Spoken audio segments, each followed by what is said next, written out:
Já, þá seti ég fund borgarstjórnar Reykjavíkur þriðjudaginn 7. júní 2017 klukkan 14:06 og fyrsta mál á dagskrá húsnæðisáætlun Reykjavíkurborgar til 2020 samanber 44. lið fundargerðar borgarráðs frá 1. júní 2017 og málshefjandi borgarstjóri. Forseti, ágæta borgarstjórn, það ánægjulegt að taka hér húsnæðisáætlun Reykjavíkurborgar til síðari umræðu. Það fór fram hér ítarleg umræða þegar við lögðum húsnæðisáætlunina fram og þá rakti ég hana í öllum aðalatriðum, vil ég leyfa mér að segja, en þetta töluvert mikið plagg eins og borgarfulltrúum kunnugt. En aðgengilegt auðvitað bæði á netinu og svo þetta að horfa á, fyrir áhugasaman, það þetta að horfa á upptökur af fundinum sem skilst þessi mikið gert. En það gildir auðvitað alla fundi borgarstjórnar. Það sem einkennir húsnæðisáætlun borgarinnar til 2020 að hún býsna róttæk. Hún tekur mið af þeim erfiðu aðstæðum sem á húsnæðismarkaði og þeirri erfiðu stöðu sem að margir núna þegar að Reykjavík eftirsóttari en nokkur sinni áður og það hefur meðal annars leitt til hækkunar á húsnæðisverði ásamt því sem að kaupmáttur og kaupgeta heimila hefur aukist verulega og ferðaþjónustan hefur vaxið mjög hratt. Þetta felur í sér sérstakar áskoranir og hefur kallað á það að húsnæðisstefnan sé ekki bara róttæk heldur líka mjög félagsleg. Að hlutverk borgarinnar þegar kemur á húsnæðismálum er að sjálfsögðu að hafa heildaryfirsýn og stuðla að þeirri húsnæðisuppbygging sem nauðsynleg en líka því að sú uppbygging sé fyrir alla hópa sem þurfa þak yfir höfuðið og það þurfa allir öruggt þak yfir höfuðið. Sumir í efnum til þess að velja úr öllu sem að heiti getur á húsnæðismarkaði, aðrir í þrengri stöðu og þar kemur sérstaklega til kasta sveitarfélagana og Reykjavíkurborgar sérstaklega. En það þarf að taka á honum stóra sínum í þessu og þess vegna þetta stórhuga áætlun sem stefnir að meiri uppbyggingu húsnæðismálum en nokkur tíman áður í sögunni og við erum stödd í þessu stærsta uppbyggingarskeiði sögunar hér í borginni. Með því við að reyna að mæta þeirri fjölbreyttu þörf sem kallað eftir á húsnæðismarkaði og en til þess að hnykkja á því hver meginatriðin í húsnæðisáætluninni að þá dró ég saman í sérstöku bréfi til borgarráðs sem liggur jafnframt fyrir fundunum það sem við getum kallað lykilatriði í húsnæðisáætlun og húsnæðismálum hjá okkur. Í fyrsta lagi, og þetta verður ekki undirstrikað nægjanlega, að við erum með þá lykiláherslu að styðja við húsnæðisuppbyggingu án hagnaðarsjónarmiða þar sem félagsleg blöndun tryggð. Við höfum náð góðu samstarfi við verkalýðshreyfinguna, námsmannahreyfingarnar og aðra sem hugað uppbyggingu, til dæmis fyrir aldraða. Þannig að núna eins og húsnæðisáætlunin ber með sér að þá liggja fyrir staðfest áform uppbyggingu 3700 íbúða á vegum félaga án hagnaðarsjónarmiða. Við viljum og ætlum að ýta undir það að þessar íbúðir byggist sem fyrst og skilgrunum að þar eigum við sérstaklega við 1000 íbúðir í samstarfi við verkalýðshreyfinguna, stúdentaíbúðir í samstarfi við stúdenta 1300, nýjar félagslega leiguíbúðir félagsbústaða, ný heimili fyrir fatlað fólk með sérstakar þarfir, nýjar búseturéttaríbúðir, nýjar íbúðir fyrir aldraða og ný hjúkrunarrými. Í neðangreinda flokknum hjúkrunarrými erum við háð samningum við ríkið. Við náðum samningi í fyrra hjúkrunarheimili við Sléttuveg sem vorum svo að semja við sjómannadagsráð að fara að reisa, en höfum kallað eftir fleiri hjúkrunarrýmum. Það þarf að minnsta kosti að tvöfalda þessa tölu og helst meira. Það hefur reynst okkur vel vegna þess að það hefur verið erfitt að kaupa íbúðir hjá félagsbústöðum. Það hefur reynst okkur vel að vera með samningsmarkmið gagnvart öllum uppbyggingaraðilum. Og þetta hefum við verið með frá nóvember 2014 og þá erum við að stuðla félagslegri blöndun og fjölbreytni á húsnæðismarkaði. Þetta er ekki síst mikilvægt á eftirsóttustu stöðunum eins og hér miðsvæðis, þar sem annars myndi bara byggja dýrar íbúðir fyrir suma. Og þá höfum við sett þessi markmið að 5% allra íbúða verði á hendi félagsbústaða sem fá þá kauprétt. Og í takt við umræðunni í fyrri umferð þá talað að hnykkja á því að þetta verði kaupréttur og við reynum eins og kostur að semja það að verðin taki með af lögum almennar íbúðir. Við erum líka að setja stefnun á það í húsnæðisáætluninni að fjölga þeim íbúðum sem í byggingu og verða til á hverju ári. Meðaltalið hefur verið kringum 700 íbúðir á ári í svæðisskipulagi og aðalskipulagi. Okkur sýnist að langtíma jafnvægið kalli á 800 íbúðir og núna næstu árin út af þessari miklu umfram eftirspurn, meðal annars vegna ferðaþjónustunnar, viljum við fara upp í 1250 íbúðir á ári. Og það lagt til að þessi nýju tölulegu markmið verði staðfest formlega hér á fundinum og að við skilgreinum nokkur svæði sem við viljum að þróist hratt á þessu ári og næsta. Það er 3. áfangi Bryggjukverfis, þar sem við erum búin að ná samningum við Björgun. Það er Skerjafjörður, þar sem við náum samningi við ríkið kaup á Skerjafjarðarlandinu í fyrra. Það er Úlfarsárdalur, þar sem í auglýsingu deiliskipulag fyrir næsta áfanga hans og svo það ríkislóðirnar sem voru ekki orðnar skjalfestar þegar við lögðum þetta fram í borgarráði en skrifar undir viljayfirlýsingu sameiginlega þróun og skipulagningu á lóðum og löndum í Reykjavík sem eru í eigu eða í umráðum ríkisins síðastliðinn föstudag milli mín og fjármálaráðherra.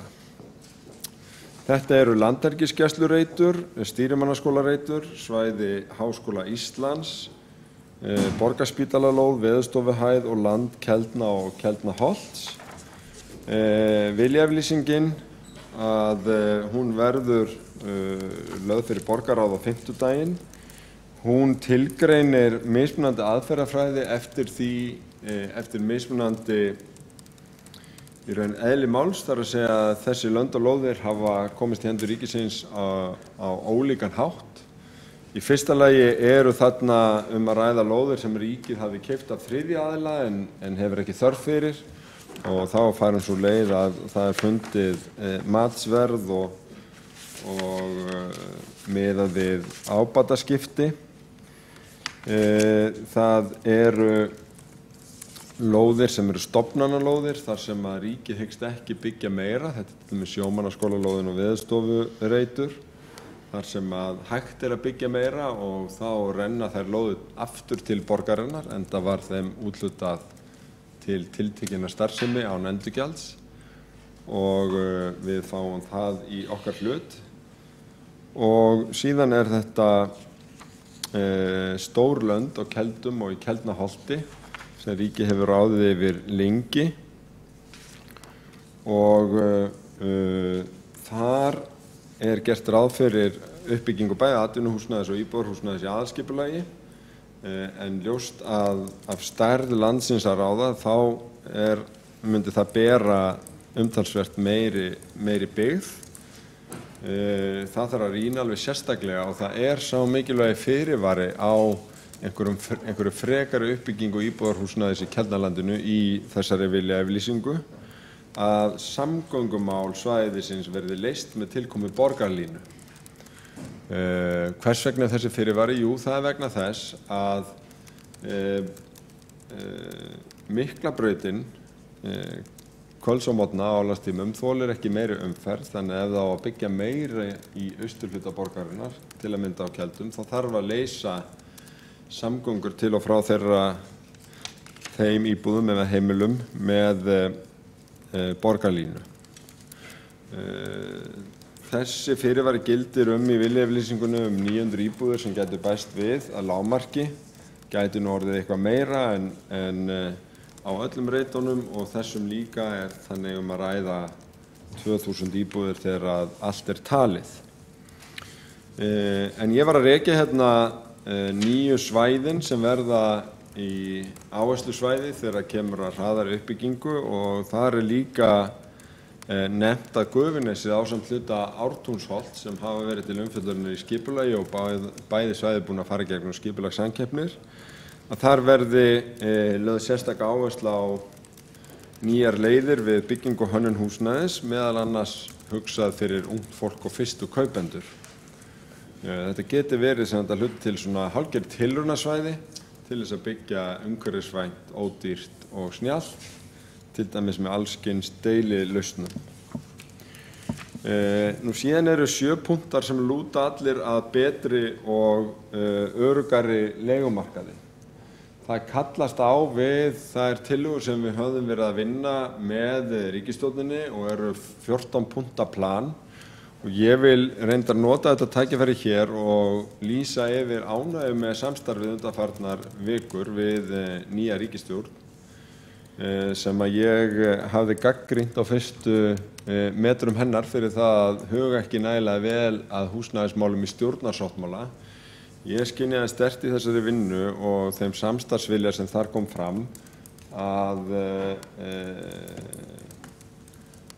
ríkisstjórnin vill vinna þétt og vel með okkur á húsnæðismálunum og þær tillögur sem að við Ármann Kr. Ólafsson bæjarstjóri í Kópavogi og Hrafnkell Proppe frá SSH komu með inn á þetta borð, þeim var mjög vel tekið og ég hafði fyrr á þessu ári hvatt velferðarráðherra til að hækka húsnæðisbætur vegna hækkun á bótum áramót. Við því var orðið og nú erum við að undirbúa samþykkt á því að hækka sérstakan húsnæðisstuðning á svipaðan hátt og raunar aðeins meira, þannig að við hækkum bæði frítekjumörkin og stuðlana sem notaðar eru til útreikningar og hækkum líka hámarksstuðningin við hvern og einn einstaklings eða fjölskyldu öllu heldur. Og þannig ætlum okkur að verja leigjendur hjá félagsbústöðum við óumflýjanlegri hækkun sem þarf að verða á leigunni þar og koma þannig þessum sérstaka húsnæðisstuðningi beint þangað inn. En til viðbótar eru þetta þeir sem að standa höllustum fæti á húsnæðismarkaðin á almenna leigumarkaðnum að fá þarna verulegar bætur. Umhverfis- og skipulagssvið þróaði síðan eða setti niður tillögur sem að fóru inn í ráðherranefndina einfaldari ferla fyrir þá sem vilja skilgreina auka íbúðir heima hjá sér og leigja út frá sér. Við getum kallað þetta leiguíbúðir sem að getur komið inn á markaðinn án þess að þurfa að lyfta upp hamri. Þær hlutu hljómgrunn í ráðherranefndinni líka og við mæltum með því að það yrði hugað að því hvort að svona leigutekjur skertu lífeyrisgreiðslur óhóflega og það á að skoða það í sumar með hugsanlega lagabreytingar í huga í haust. Við kölluðum eftir því að það yrði hert á eftirliti með skammtímagistingu og reglum Airbnb og nýja lagabreytingar sem því tengdust fóru nú gegn reyndar á síðustu dögum þingsins í síðustu viku. Við erum með undir varðandi öruggan leigumarkað auðvitað bæði aðgerðir vegna utangarðsfólks og félagslegra leiguíbúða og sérstakra búsetuúrræða. Það verið að ræða og reyna að leysa og það var líka rætt í þessum ráðherrahópi þann auka kostnað sem að verður til vegna sérstakra þarfa fatlaðs fólks þegar verið að byggja þeim heimili og ég vonast eftir farsælli úrlausn á því. Við erum jafnframt að samþykkja að hækka okkar stofnframlög eins og þarf eftir því sem að umsóknir koma inn og við vitum að mörgum stórum verkefnum hér í Reykjavík sem voru að koma inn í umsóknarfrestinu núna í lok síðasta mánaðar og allar þessar tillögur lúta auðvitað að fjárhagsáætlanagerðinni og við þurfum áfram að hafa augun á húsnæðismálunum þegar gerð fjárhagsáætlanar og 5 ára áætlanar Reykjavíkurborgar er annars vegar. Ráðherranefndin setti síðan fram hugmyndir tómthússkatt. Hvað er nú það? Það eru auka íbúðir sem fólk á en enginn er með lögheimili í. Ýmsar þessar íbúðir eru líklega á Airbnb-markaðnum og hugmyndin tómthússkatt er sótt eiginlega svona innblásturinn skulum við segja til Danmerkur og gengur út á það að stuðla því að þessar íbúðir sé ekki bara tómar og enginn í þeim, heldur sé ýtt undir það að fólk fái langtíma leigusamninga fyrir slíkar íbúðir með því að skilgreina að sveitarfélögum sé heimilt að leggja hærri álagningu á tómar íbúðir, þar sem enginn virðist búa. Og síðan er talað hér að gera úttekt á óleyfishúsnæði aðbúnaði erlend vinnuafl sem starfa tímabundið á Íslandi og kanna búsetuhagi þeirra. Þetta verkefni er hafið á vegum slökkviliðsins og verður haldið áfram núna. Nú síðast en ekki síst þá koma inn núna kannski sterkar en áður áherslur á ódýrari íbúðir, ungt fólk og fyrstu kaupendur. Ég nefndi sérstaklega Ártúnshöfðann og Gufunesið í máli mínu áðan en þetta er líka áherslan sem gengur í gegnum viljayfirlýsinguna við ríkið. Það verður sérstaklega hugað að þessum hópi, bæði varðandi stærð íbúða, útfærslu en líka hugsanlega tilraunastarfsemi varðandi efnisval og annað og þetta bílastæðakostnað, bílastæðahúsakostnað og geymslukostnað og ýmsan svona aukakostnað sem að hleypir verðinu upp. Síðan er minnt á áhersluna á einföldun skipulags- og byggingaferla. Þar lögðum við fram tvíþættar tillögur á vettvangi ráðherranefndarinnar. Annars vegar tók umhverfis- og skipulagssvið saman beinar tillögur á lagabreytingum til einföldunar á frestum og skipulagsferlum sem að var býsna vel tekið og vonandi verður sett fram í formi frumvarps af hálfu umhverfisráðherra á Alþingi í haust og síðan tóku saman Bjarg, Félagsstofnun stúdenta, Félagsbústaðir og Búseti saman ábendingar varðandi byggingarreglugerð, hljóðvistarkröfur og annað að minni beiðni sem fór líka beint inn í hópinn og verður þá rýnt með frekari breytingar og byggingarreglugerð í huga. Þar hefur þó ýmislegt verið unnið og var gott að fá yfirlit yfir það í þessum hópi en eins og þessi yfirferð yfir lykiláherslur ber með sér að þá er þetta flókinn málaflokkur sem kemur að öllum á einhvern hátt og við erum auðvitað á fullu í þessari uppbyggingu að átta okkur á stöðunni á hverjum og einum reit og hverju einu verkefni á hverjum tíma. Við erum að uppfæra upplýsingasíður varðandi húsnæðismálin og húsnæðisáætlanir borgarinnar eiginlega í þessum töluðu orðum og það er ekki víst að allar upplýsingar séu uppfærðar en hugmyndin er sú að þessi vefur verði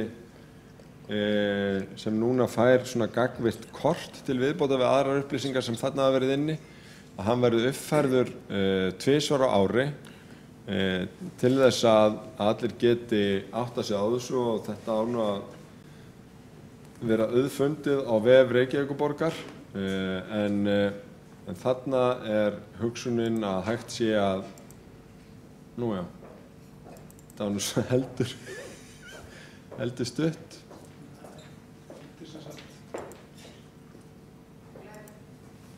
Þetta er hann bara englara. Það er í setninglæra, ítir,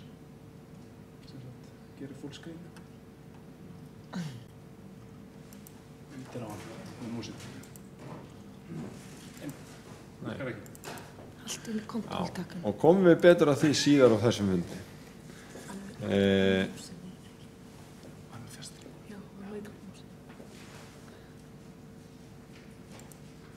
Prófum þetta svona. En þetta sem þetta kort sem að fólk á að geta kynnt sér, en þetta sem rætt í vinnslu ennþá þannig en á að vera þannig að ég held að þetta sé ekki að fara að virka. Hvað er síðan? Og þarna eru svona allir reitirnir úr húsnæðisáætluninni.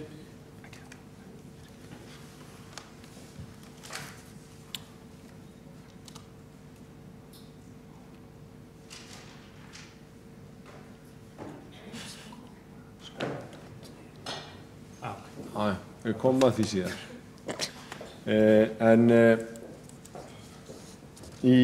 Frá því að mælt var fyrir húsnæðisáætluninni í borgarstjórn fyrra sinni hefur verið fundað með Íbúðalánasjóði og sérfræðingum Íbúðalánasjóðs sem hafði gefið út skapalón fyrir gerð húsnæðisáætlana til þess að fara með þeim yfir það sem að við höfum sett saman og ljóst á húsnæðisáætlun Reykjavíkurborgar verður nokkurs konar fyrirmynd fyrir önnur sveitarfélög sem að fer núna skylda til þess að vinna svona húsnæðisáætlanir. Íbúðalánasjóður og velferðarráðuneyti munu standa fyrir stóru húsnæðisþingi í október næstkomandi þar sem reynt verður að draga saman allar húsnæðisáætlanir sveitarfélaga á landinu til þess að veita þessa yfirsýn og ég held að það sé mjög mikilvægt vegna þess að það er það margt í gangi, það er erfitt fyrir alla að ná nægilegri yfirsýn. En að öðru leyti legg ég til að húsnæðisáætlun verði samþykkt og þær tillögur sem meðfylgja í sérstöku bréfi og framsent var úr borgarráði. Það hefur borgarstjóri lokið máli sínu og næst tekur til máls Guðfinna Jóhanna Guðmundsdóttir borgarfulltrúi.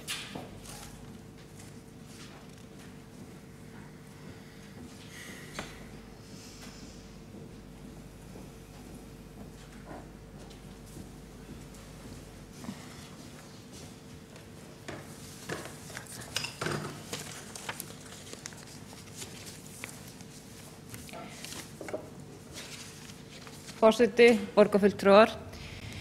Í dag erum við hingað komin til þess að hlusta á enn eina áætlunina í boði borgarstjóra. Á síðustu 3 árum erum við búin að horfa á nokkuð margar glærusýningar og hlusta á ansi margar áætlanir og það sem að allar þessar áætlanir og glærusýningar eiga sammerkt það að enginn þeirra hefur gengið upp. Ég stend hér í dag og ég er mjög döpur. Ég er mjög döpur yfir aðgerðarleysi þessa meirihluta á þessu kjörtímabili og þeirri staðreynd að meirihlutinn er búinn að búa til mikinn húsnæðisvanda í Reykjavík með einstrengislegri þéttingarstefnu og lóðaskorstefnu. Það eru allir flokkar sammála það að það þurfi að þétta borgina. En þétting ein og sér, eins og reynslan hefur sýnt núna árið 2017, var ekki að ganga upp.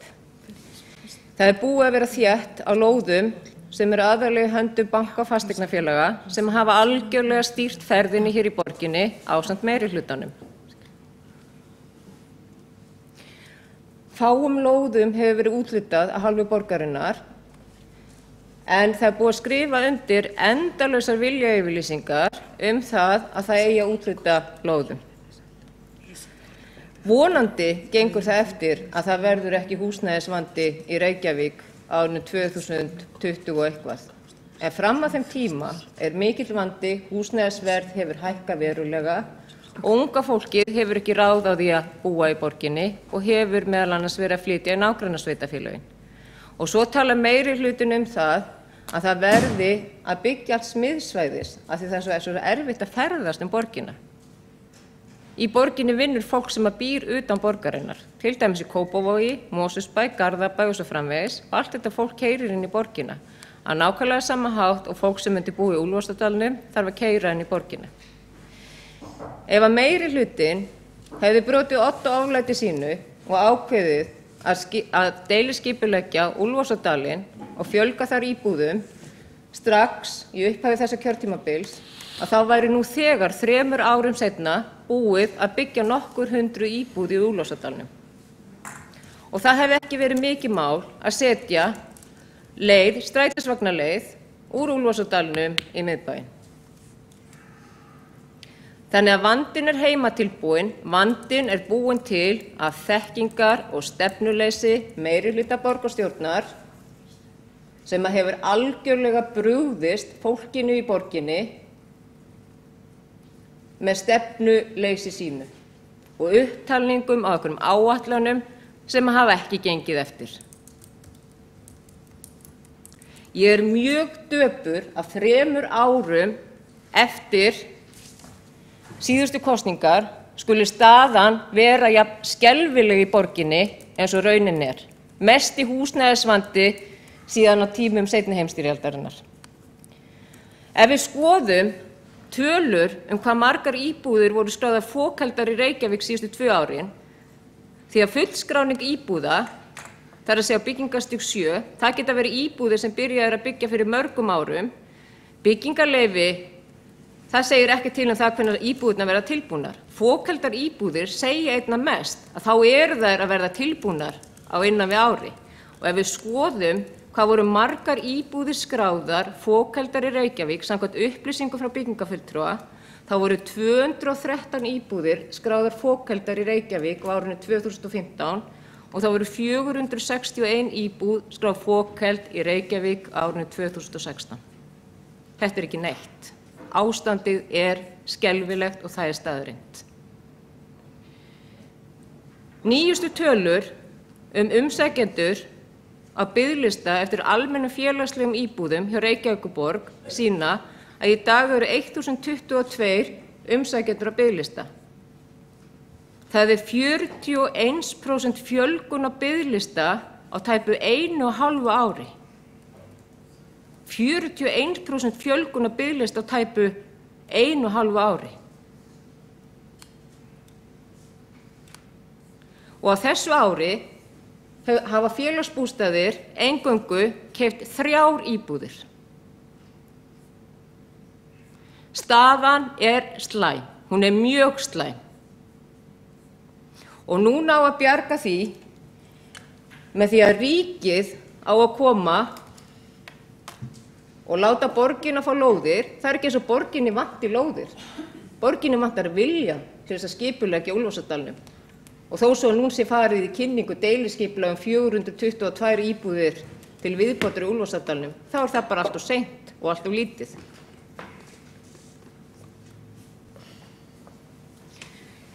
Það getur vel verið að þetta sé róttæk húsnæðisáætlun í huga borgarstjóra. Alveg eins og allar hinar áætlanirnar sem hann hefur þuluð upp hér síðustu 3 árin hafa eflaust verið róttækar í hans huga.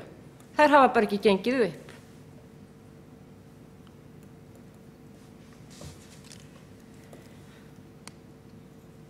Kosningaloforð Samfylkingarinnar við 2500 til 3000 búsetu- og leiguréttaríbúðir á næstu 3 til 5 árum. Þetta var líka samþykkt í borgarárinu 2013. Núna er árið 2017. Það eru tæp 4 ár síðan þetta var samþykkt í borgarráði.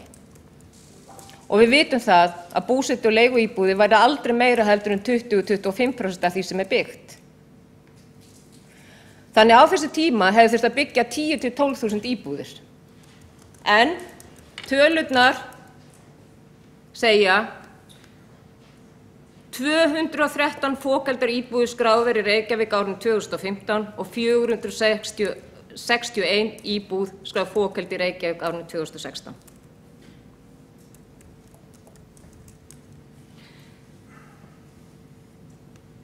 Það getur vel verið að meiri hluti sé stoltur af því að hafa búið til húsnæðisvandann í Reykjavík.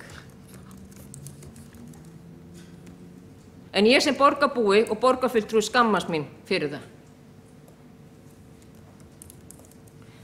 Að biðlistar aukast og aukast eftir félagslegu húsnæði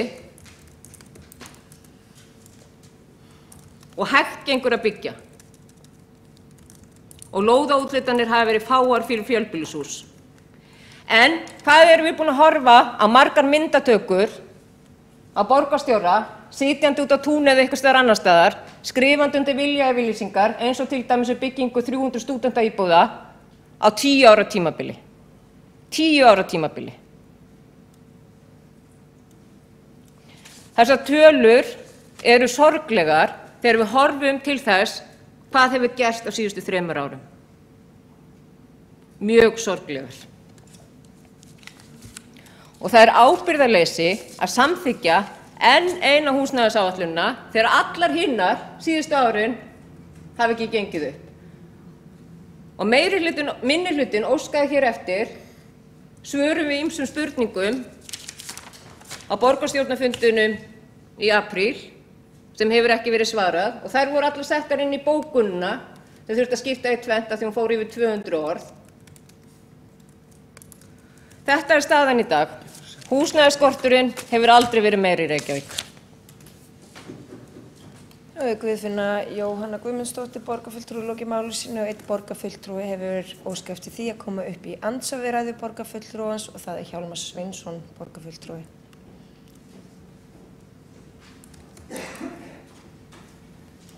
Já, þetta ágæti forseti borgarstjórnar og borgarstjórn.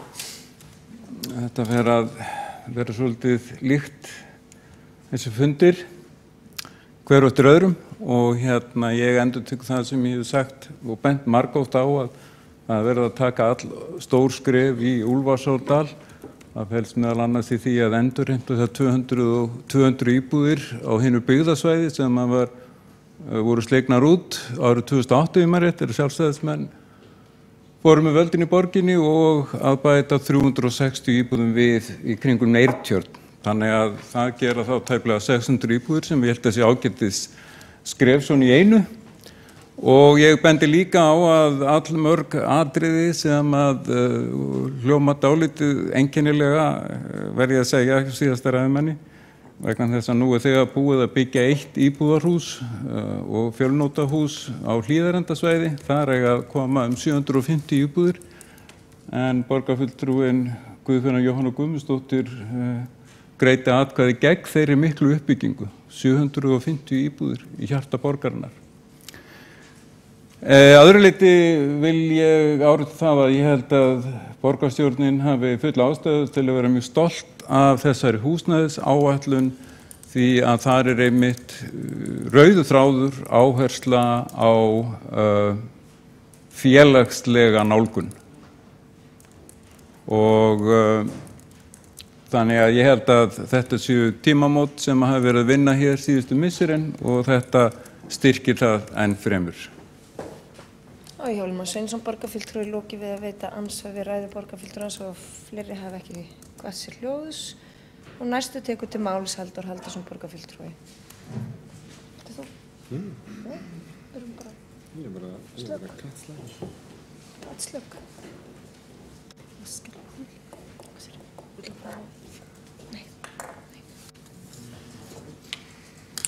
Já, forseti, góðir borgarfulltrúar. Já, ég verð nú að byrja á því að taka því hér undir með borgarfulltrúa Guðfinnu Jóhannu Guðmundsdóttur það að við hjökkum endalaust í sama farinni í þessum húsnæðismálum og við höfum lagt til af og til á þessu kjörtímabili, ég bara tala minnihlutann í því samhengi, bæði Sjálfstæðisflokkur og Framsókn og flugvallavinir, höfum lagt til nokkrum sinnum leiðir til þess að takast á við húsnæðisvandann. Vandi okkar er ekki greiningarvandi eða einhverju vandi hugmyndur hvar er hægt að þétta eða svoleiðis. Vandi okkar, og þar með vandi borgarbúa og þeirra sem vilja búa í borginni, er lóðaskortur. Vegna þess að borgin sjálf er ekki að úthluta neinum lóðum. Við erum alltaf að fást við svæði þar sem að einhverjir aðrir ráða yfir lóðum. Þéttingasvæði, þar sem allt verður svo miklu dýrara. Þéttingasvæði sem að hafa verið keypt út úr einhverjum þrotabúum og einhverjir hafa eignast með einhverjum hætti miklu dýrari svæði. Heldur en að ef að borgin tæki sér nú til, eins og við höfum ítrekað lagt til, og slakaði nú aðeins á þessari 90% þéttingastefnu og úthlutaði fleiri lóðum heldur en 428, 440, 500 eða nýjasta talan sem ég heyrði Múlasvöldal núna í máli borgarfulltrúa Hjálmar Sveinssonar 600 í Úlfarsárdal. Býður eitthvað betur en 600? 428, 440, 500, 600. Það er alltaf einhverjar nýja tölur að fljúga í því.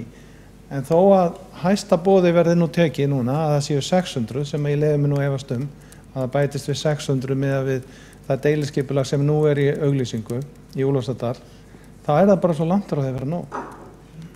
Það vantar 5.000 íbúðir. Kannski dreifur einhver það í ef að hér er aða eftir segið það vantir 4.000 eða 3.500 eða eitthvað. Það breytir engu. Það vantar gríðarlegt magn íbúða og það mun ekki nást með þessu sem að hér er verið að leggja fram á næstu árum. En það sjáum við það á því að kosningaloforðið frá 2014 2500 til 3000 leiguíbúðir, það er lagt til hér í þessu að því verði frestað fram á næsta kjörtímabil. Ég bara umorða það sem stendur í tillögunni. Það er verið að leggja til að kosningaloforðinu frá 2014 verði frestað fram á næsta kjörtímabil.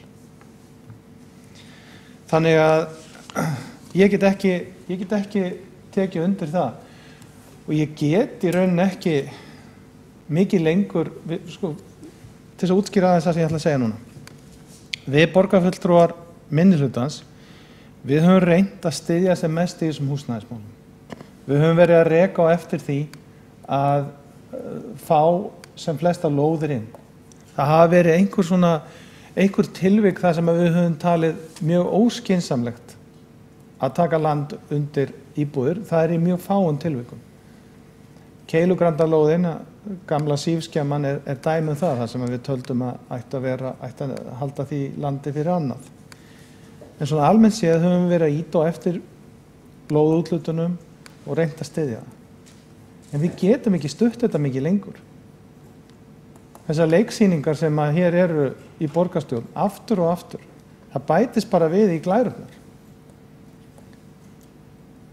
Glæruhúsin eru ansi mörg. En þau eru alveg hreyfleg og það hefur enginn flutt inn í þau ennþá svo ég viti til. Þannig að mér líst bara ekkert á þetta. Þetta er bara ein áætlunin, ein draugin að áframhaldandi lóðaskort stefnu meirihlutans.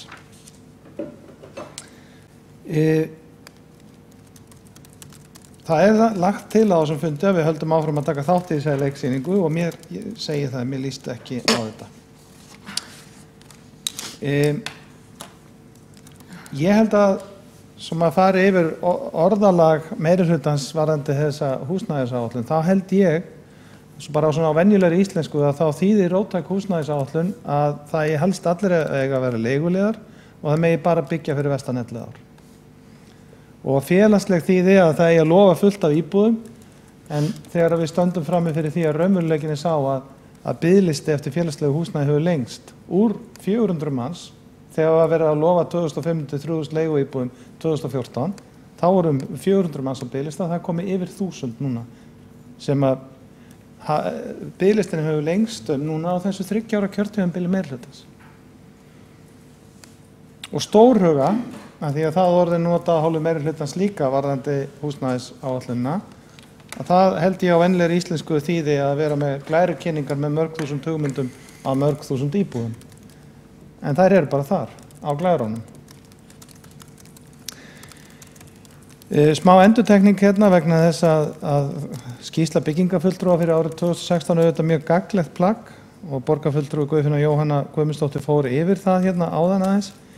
En það er alveg staðreynd að 2016 eru fullgerðar íbúðir 399 og fokheldar skráðar 461.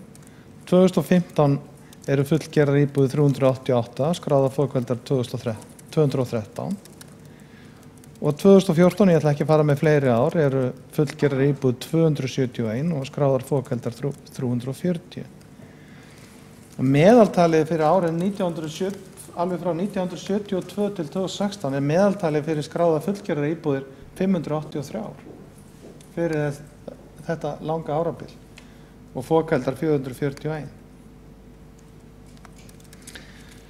Það var verið að skrifa undir samning við ríkið að ríkið eigi að koma og bjarga borginni í þessum húsnæðismálum. Og vonandi verður það að einhverju leyti, vonandi verður það allavega það sem snýr að því sem að ríki geti gert til að hraða málum. En það verður auðvitað ekki fyrir þá í fyrsta lagi í haust sem einhvað frumvarp verður lagt fram og þetta tekur langan tíma. Hugsanlega er hægt að breyta byggingarreglugerðinni enn eina ferðina. Það er búið að breyta henni tvisvar núna á stuttum tíma. Hugsanlega er eitthvað hægt að gera og vonandi er eitthvað hægt að gera til að draga úr kostnaði hins opinbera við að byggja og hraða málum. En þá spyr maður, og kannski borgarstjóri eða einhverju meiri hlutunum kom inn á það, en hvað getur borgin gert til þess að draga úr kostnaði líka? Því að verð lóðar hefur farið úr því að vera 4% af verði íbúðar í fjölbýli upp í yfir 22% á einhverjum 20-25 árum. Ég ætla að svara einu að minnstakosti og hef svo sem sagt það hér margoft í þessu ræðustól. Það er auðvitað að auka framboð lóða. Það er bara mjög mikilvægur þáttur í því að ná niður verði. Ég tala nú ekki þessu verði sem er að skrúast upp endalaust núna. Svo veltir maður fyrir sér varðandi þennan samning við ríkið. Það eru þarna svæði inni sem að ég hef nú þegar séð bara athugasemdir við, eins og til dæmis Veðurstofahæðin. Ég sá að einhver hjá Veðurstofunni talaði skemmdarverk. Það væri bara hreinlega skemmdarverk eða ætti að byggja á þessu svæði þar sem að veðurathuganir hefði verið í svo og svo langan tíma myndi eyðileggja það ferli sem að þar hefur átt sér stað. Og eflaust eru ýmis sjónarmið varðandi þessi svæði sem að er búið að gera núna viljayfirlýsingu milli borgarna og ríkisins. Þetta er auðvitað bara viljayfirlýsing. Það er engin heimild komin fyrir þessu ennþá hjá ríkinu. Þannig að þetta mun líka taka langan tíma bara út af því. Ég hef líka heyrt athugasemdir varðandi borgarspítala-lóðina eða svæðið í kringum borgarspítalann. Hvernig ætlum við að ráðstafa því til langra framtíðar? Þarna er á Sléttuveginum og því svæði er uppbygging í þágu aldraðra. Viljum við kannski ekki bara halda því áfram og taka þetta svæði svolítið frá meira fyrir aldraða? Það er eitt sem að þarf að hugsa. Hvað með Keldnalandið? Hvað með sjálft Keldnalandið? Já, og hugsanlega Keldnaholtið. Þetta mikla landsvæði sem er þarna. Hvernig ætlum við til langra framtíðar að hugsa Landspítalan okkar? Hvar sjáum við fyrir okkur að þegar það þarf að halda áfram að byggja fyrir Landspítalan, kannski eftir 20-30 ár? Hvar viljum við hafa það? Viljum við borgarfulltrúar í borgarstjórn Reykjavíkur að Landspítalinn fari út úr borginni? Ég segi nei. Eigum við þá ekki að hugsa svæði eins og Keldnalandið og eða Keldnaholtið eða það svæði allt saman fyrir nýjan Landspítalann? Það þarf að hugsa langt fram í tímann. Það er ekkert víst að allar þessar lóðir, að það sé hægt að nýta allar þessar lóðir fyrir íbúðabyggð. En vonandi verður hægt að nýta sem mest fyrir íbúðabyggð og vonandi verður hægt að hraða þessu sem mest. En ég er ekki bjartsýnn á það og ég verð að segja það við borgarfulltrúar minnihlutans eins og þið heyrið á mér og borgarfulltrúar Guðfinnu Jóhannu Guðmundsdóttur. Við erum því miður ekki bjartsýnn á það. Og af hverju erum við ekki? Við erum það ekki vegna þess að sporin hræða. og aðgerðarleysi hræðir og afstaðan í þessum málum hræðir vegna þess að við höfum ítrekað lagt til að það yrði farið austar í borgina, nýtt landsvæði sem við eigum og byggt upp, og ef að það hefði verið fallist á slíka tillögur upp af þessa kjörtímabils, þá væri bara fullt af fólki sem að nú bíður eftir því að komast einhvers staðar inn í húsnæði að flytja inn í íbúðir upp í Úlfarsárdal. Það er bara staðreynd. Þannig að meirihlutinn verður að breyta þessari stefnu sinni. Staðan í húsnæðismálum er bara einfaldlega þannig að það er ekki skynsamlegt að halda sig fast við þessa afstöðu. Og segja leið og meirihlutinn segir, eða borgarstjóri fyrir hönd meirihlutans, eða hverju það sem það nú eru, að það sé ekki hægt að byggja meira upp í Úlfarsárdal vegna samgöngumála, en leið í rauninni að rétta það til annarra sveitarfélaga á höfuðborgarsvæðinu að byggja meira upp. Það er bara rökleysa. Vegna þess að, eins og hefur komið fram hér áður á þessum fundi, að þá auðvitað þarf það fólk sem að býr upp í Mosfellsbæ eða annar staðar að keyra alveg sömu stofnæðarnar og aðrir sem að búa þá í Úlfarsárdal eða Grafarholti. Og ég verð að segja það að það er vissulega hægt að fjölga ferðum strætó. Það er alveg hægt. Ef að það er rétt að strætó sé að flytja 1/3 þeirra sem fara Miklubrautina á sólarhring, þá bara hlýtur að vera hægt að fjölga þeim sem fara með strætó. Það bara hlýtur að vera hægt að bæta inn í og auka tíðnina. Og það er ekki, mér finnst að vera bara ákveðið metnaðarleysi varðandi strætó, eða kannski er það ekki metnaðarleysi, kannski bara verið að nota þetta sem einhvers konar svipu til þess að knýja fram vinnu við borgarlínu sem er jafnvel áratugi inn í framtíðinni. Sem er jafnvel verður úrelt hugmynd þegar hún verður tekin í notkun. Það er að segja að við erum að tala lestir. Þannig að ég veit að það er til greining sem hefur verið hampað það að það sé ekki hægt að fjölga ferðum strætó.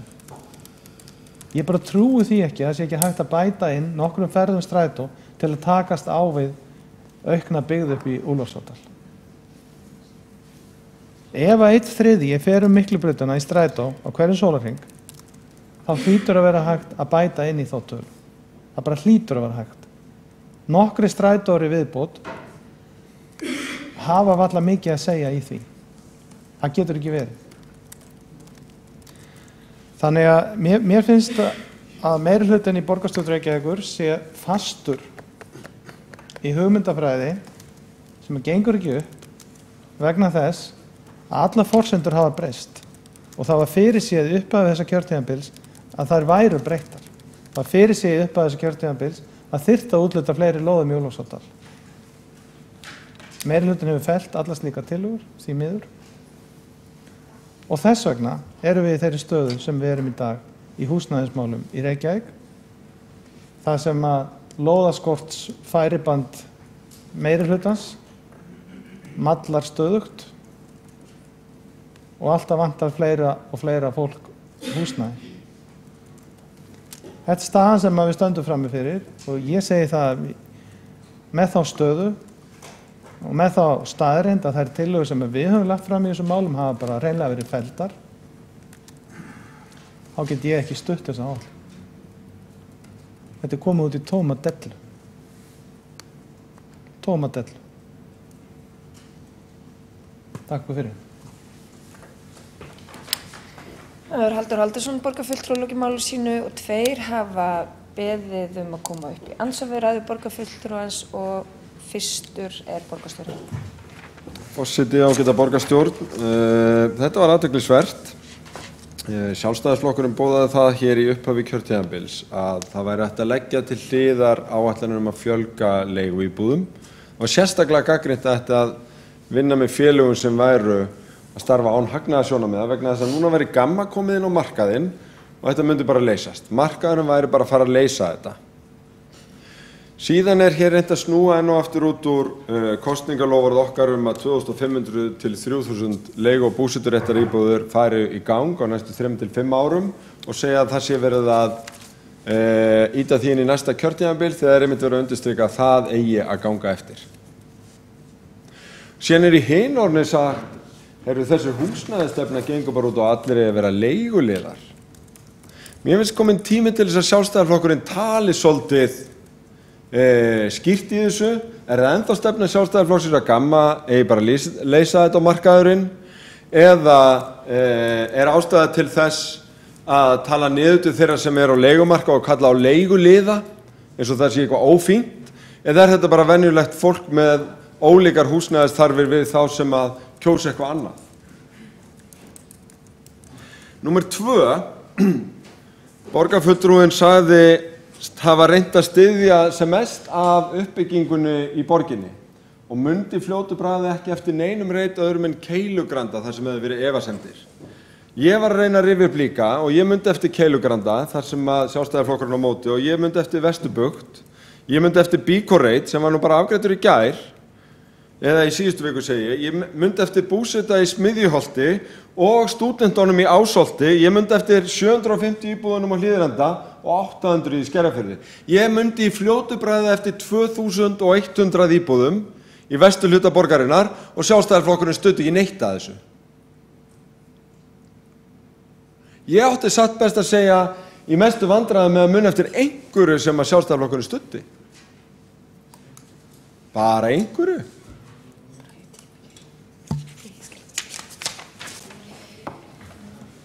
Þá hefur borgarstjóri lokið við að veita andsvar við ræðu borgarfulltrúans og andsvari svara Halldór Halldórsson, borgarfulltrúi.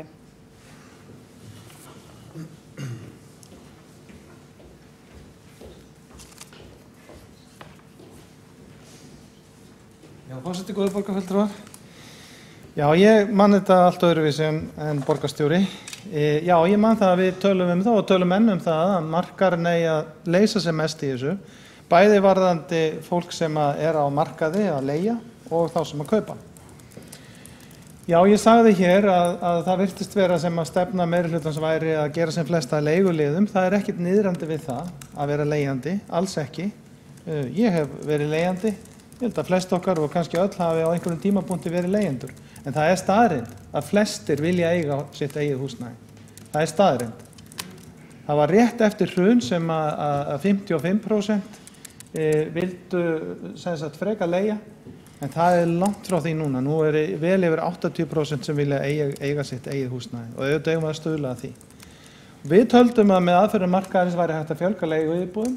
Við vorum kannski með svolítið flóknar útfærslur í því í okkar kosningabaráttu. Það var miklu flóknar heldur en að lofa 2500-3000 leiguíbúðum. En við ætluðum að standa við okkar ólíkt því sem að meirihlutinn hefur gert. Ég man borgarstjóri taldi hér eitt og annað upp og það er ekki rétt að við höfum ekki stutt margt af því. Heldur vildum við aðra leiðir í mörgu af því. Við vildum svona aðrar útfærslur. Það því að nefndur Vesturbugt og Bíkoreit og slíka reiti. Við vorum ekkert alfarið á móti alls þar. Við vildum bara aðrar útfærslur. Það gáttu verið eitthvað varðandi bílastæði og einhverjar slíkar útfærslur. En ég myndi líka eftir í upptalningu borgarstjóra, eftir þúsundum lóða sem við gætum verið klár með núna, en meirihlutinn hefur verið alfarið á móti og fellt tillögur það. Við værum ekkert í þessari erfiðu stöðu í húsnæðismáli núna ef að tillögur okkar það hefðu verið samþykktar. Þannig að ég held nú að meirihlutinn, ég held ekki það er náttúrulega ljóst að meirihlutinn hefur fellt tillögur lóðir og ekki hleypt þeim í gegn. Það Halldór Halldórsson, borgarfulltrúi, lokið við að svara andsvari og andsvar veitir öðru sinni borgarstjóri. Forseti, ágæta borgarstjórn. Ég vil þakka borgarfulltrúnum fyrir svörin. Það er nefnilega fínt að fá þessar hugmyndafræðilegu línur svolítið skýrt fram. Og þá liggur þetta bara fyrir að við höfum mismunandi sýn á þetta. Meirihlutinn trúir því ekki að við núverandi aðstæður þá getur markaðurinn og kannski bara eiginlega aldrei. Saga Reykjavíkur er þrátt fyrir allt nánast samfelld saga inngrip á húsnæðismarkað vegna þess að markaðurinn leysir ekki þessi mál. Og allir sem þekkja sögu Reykjavíkur þekkja það. Ég ekki viss að þessi margt fólk sem taki undir með borgarfulltrúanum að orðið leiguliði sé ekki niðrandi.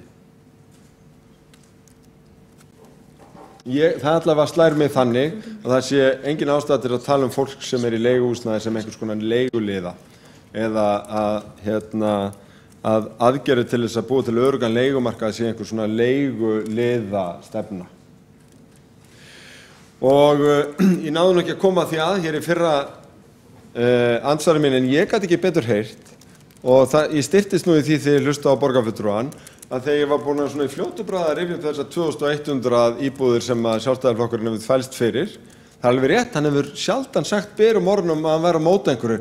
Hann var bara átt að gera þetta einhvern veginn aðeins öðruvís og kannski á morgun og fara með stúndagarðan í umhverfismat eins og borgarfulltrúi Marta Guðjóns sem lagði til hér á sínum tíma. En ég gat ekki betur heyrt en að borgarfulltrúin var að koma sér upp einhverju svipari ræðuromsu alla ríkislóðirnar.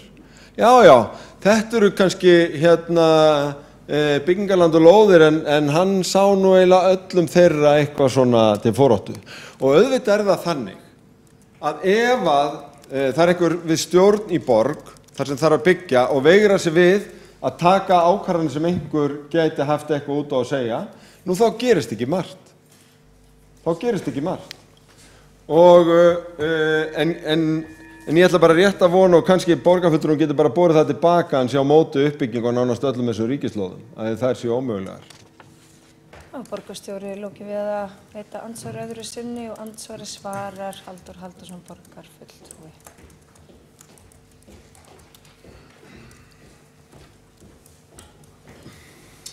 Já, forseti, góðir borgarfulltrúar. Já, vissulega þetta mismunandi sýn. Við teljum að markaðurinn virki ef hann ekki tekinn úr sambandi, þar að segja, eins og meirihlutinn hefur gert. Það er náttúrulega mjög auðvelt að standa hér í pontu fyrir hönd meirihlutans og segja að markaðurinn virkar ekki. Þið sjálfstæðismenn, þið haldið að markaðurinn virki ekki, en hann bara virkar ekki, við erum búin að prófa. Já, þið tókuð hann fyrst úr sambandi. Hann virkar auðvitað ekki ef markaðurinn fær enga lóðu til að vinna úr. Það var náttúrulega óstarfhæfur. Og það er þannig sem að meirihlutinn í borgarstjórn Reykjavíkur hefur starfað. Hann hefur tekið markaðinn úr sambandi og það er ekkert framboð.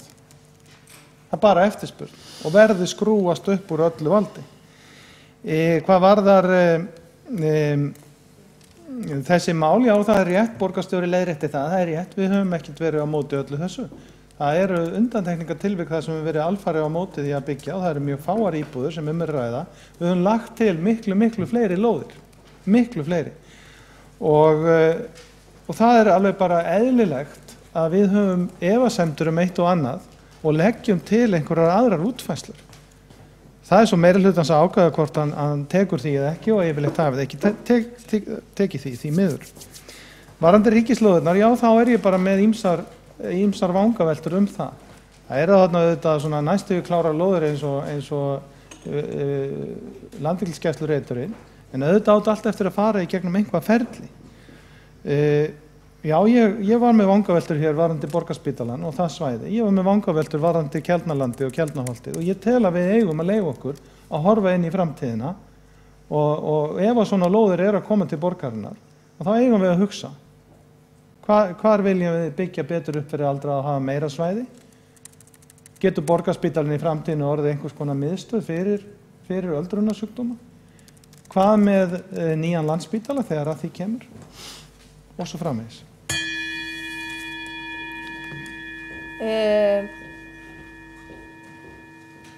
Þá hefur Halldór Halldórsson borgarfulltrúi lokið við að svara andsvari öðru sinni og næstu til þess að koma upp í andsvari Hjálmar Sveinsson borgarfulltrúi.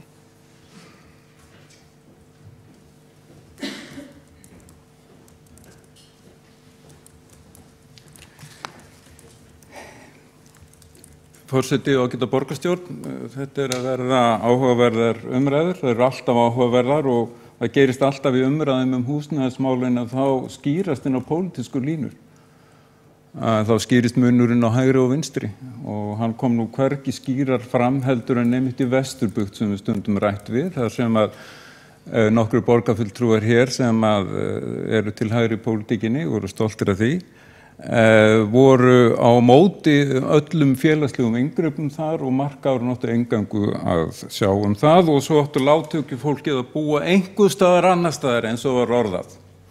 En ég ætla aðeins að koma inn á Úlfarsárdalinn að það þannig að í gildandi deiliskipulagi er gert ráð fyrir 770 íbúðum. Þær hafa ekki verið allar fullbyggðar. Í deiliskipulagsauglýsingu sem nú í gangi er gert ráð fyrir að minnst 200 íbúðum til viðbótar þeim íbúðum sem eru hannu byggðasvæði og þar erum við að ná aftur í þessar 200 íbúðir sem að sjálfstæðismenn strikuðu út fyrir 9 árum og 360 íbúðir Leiðtjörn eins og ég gat áðan.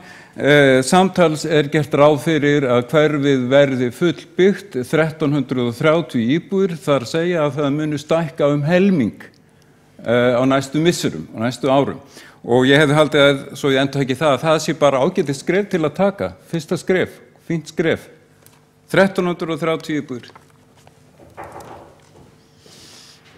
Nei, þú getur það ekki. Það er bara Halldór sem getur það. Já, en Halldór ætlar ekki að gera það. Þannig að þá hefur Hjálmar Sveinsson lokið við að veita andsvar við ræðu borgarfulltrúans Halldórs Halldórssonar, andsvörum telst lokið og næstu tekur til máls Kjartan Magnússon borgarfulltrúi.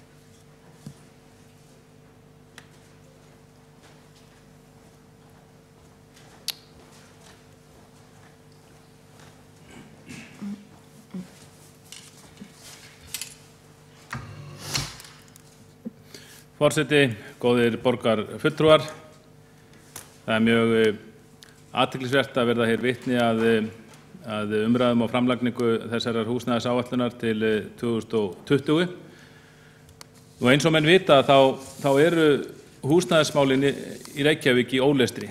Það ríkir neyðarástandi í þeim. Og þeir pólitísku flokkar sem bera megin ábyrgð á þessu neyðarástandi, þeir þykjast síðan ætla að koma okkur út úr því og koma í sér lag. Það er alveg ótrúlegt að menn telli sig þess umkomna. Ekki síst borgarstjórinn sem hefur verið einn helsti spilarinn í mótun þessara stefnu, húsnæðisstefnu Reykjavíkur á síðustu áratugum og hefur tekið fullan þátt í því að skapa það ástand sem hér er. Nú, þegar við erum að tala húsnæðismál, þá snýst þetta fyrst og síðast framboð og eftirspurn. Það sem er að gerast hér er það að fólk flyst í þéttbýlið, fólk flyst frá útlöndum til Íslands. Fólk vill búa á höfuðborgarsvæðinu. Og þá ætti að vera hlutverk okkar að tryggja nægt framboð á lóðum. Og það veit svo til að við eigum þessar lóðir. Við erum örugglega eina höfuðborgin í Evrópu eða eina örfáum höfuðborgum í Evrópu sem á byggingaland, sem á nægt land til þess að svara eftirspurninni. En framboð af lóðum er of lítið og lóðaverð er of hátt. Hvort tveggja má rekja til þeirra húsnæðisstefnu sem rekin hefur verið á vegum borgaryfirvalda undanfarin ár og þá sérstaklega undir forystu Samfylkingarinnar. Samfylkingin hefur í flestum tilvikum, já bara við getum sagt síðustu 20 ár, stjórnað eða haft forræði á skipulagsnefndinni, skipulagsmálunum og verið mjög oft með borgarstjórann líka og það hefur verið mótið ákveðin húsnæðisstefna sem var fráhvarf frá þeirri stefnu sem Sjálfstæðisflokkurinn rækir áratugaskeið og núverandi borgarstjórnarmeirihluti hefur verið mjög trúr þeirri stefnu sem er með aðgerðum sínum að stuðla að lóðaskorti og stórhækkun lóðaverðs. Það vita þetta allir að þessi stefna hefur haft mikil áhrif, hefur átt stóran þátt í því miklu verðhækkunum sem hafa orðið á fasteignaverði og hefur leitt til þess að margt ungt fólk hefur ekki lengur efni á að kaupa sér íbúð eða reisa sér þak yfir höfuðið. Það er ekkert svo langt síðan, eða við getum sagt að það sé 2 áratugi síðan lóðaverð var ekki svona hátt í Reykjavík. Fólk það fór nokkuð létt með, minnst kosti vinnandi fólk, fór nokkuð létt með það að kaupa sér íbúð, byggja sér hús. Það eru mörg dæmi sem hafa verið rakin auðvitað hvað eftir annað í fjölmiðlum. Og stefnan gekk út á það að hjálpa sem flestum til sjálfshjálpar. Hjálpa sem flestum til sjálfshjálpar svo fólk geti hjálpað sér sjálft. Það fólst auðvitað í því að hafa nóga lóðum í fyrsta lagi og hafa þær ódýrar. Þannig að venjulegt fólk gat með sínum atvinnutekjum keypt sér íbúð eða reist sér þak yfir höfuðið. En að sjálfsögðu, þetta kerfi hentaði ekki öllum. En þetta hentaði ótrúlega mörgum. Þessi húsnæðisstefna þjónaði ótrúlega mörgum og gerði það verkum að ótrúlega margir gátu eignast sitt eigið húsnæði. En þetta hentaði ekki öllum, en vegna þess að svo margir gátu hjálpað sér sjálfir, þá hafði borgin og ríkið meira svigrúm til þess að hjálpa þeim sem getur sagt voru hjálpar þurfi eða þurftu önnur úrræði. Og þá var ekki félagslegt húsnæðiskerfi sem kom slíku fólki til góða, þannig að auðvitað var eignastefnan ráðandi, en það voru önnur úrræði líka fyrir hendi og það má fara rök fyrir því að það hafi verið hægt að standa nokkuð myndarlega að þeim úrræðum í ljósi þess að megnið gat keypt sér íbúð og þurfti ekki aðstoð hins opinbera til að koma sér þaki yfir höfuðið. Þetta skiptir mjög miklu máli. En eftir að R-listinn komst til valda og fór að móta stefnu og svona undir forystu Samfylkingarinnar í kringum aldamótin, þá fólst þessi stefnumótun í því að takmarka lóðaframboð, fara að bjóða upp lóðir og það hækkaði lóðaverð, og þetta er vítahringur sem hefur verið mjög erfitt að komast út úr. Mjög erfitt, og þess vegna það þarf að grípa til róttækra. Við getum verið sammála orðið róttækt eða vel við þessu skilningi.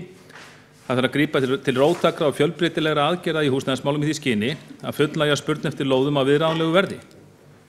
Nú, eins og hér hefur margoft komið fram, að ég held allir flokkar í borgarstjórn séu hlynntir þéttingu byggðar, en í útúrsnúningapólitík Dags Bjargeirssonar borgarstjóra þá reynir alltaf að stilla máli upp þannig eins og Sjálfstæðisflokkurinn og Framsókn séu á móti þéttingu byggðar.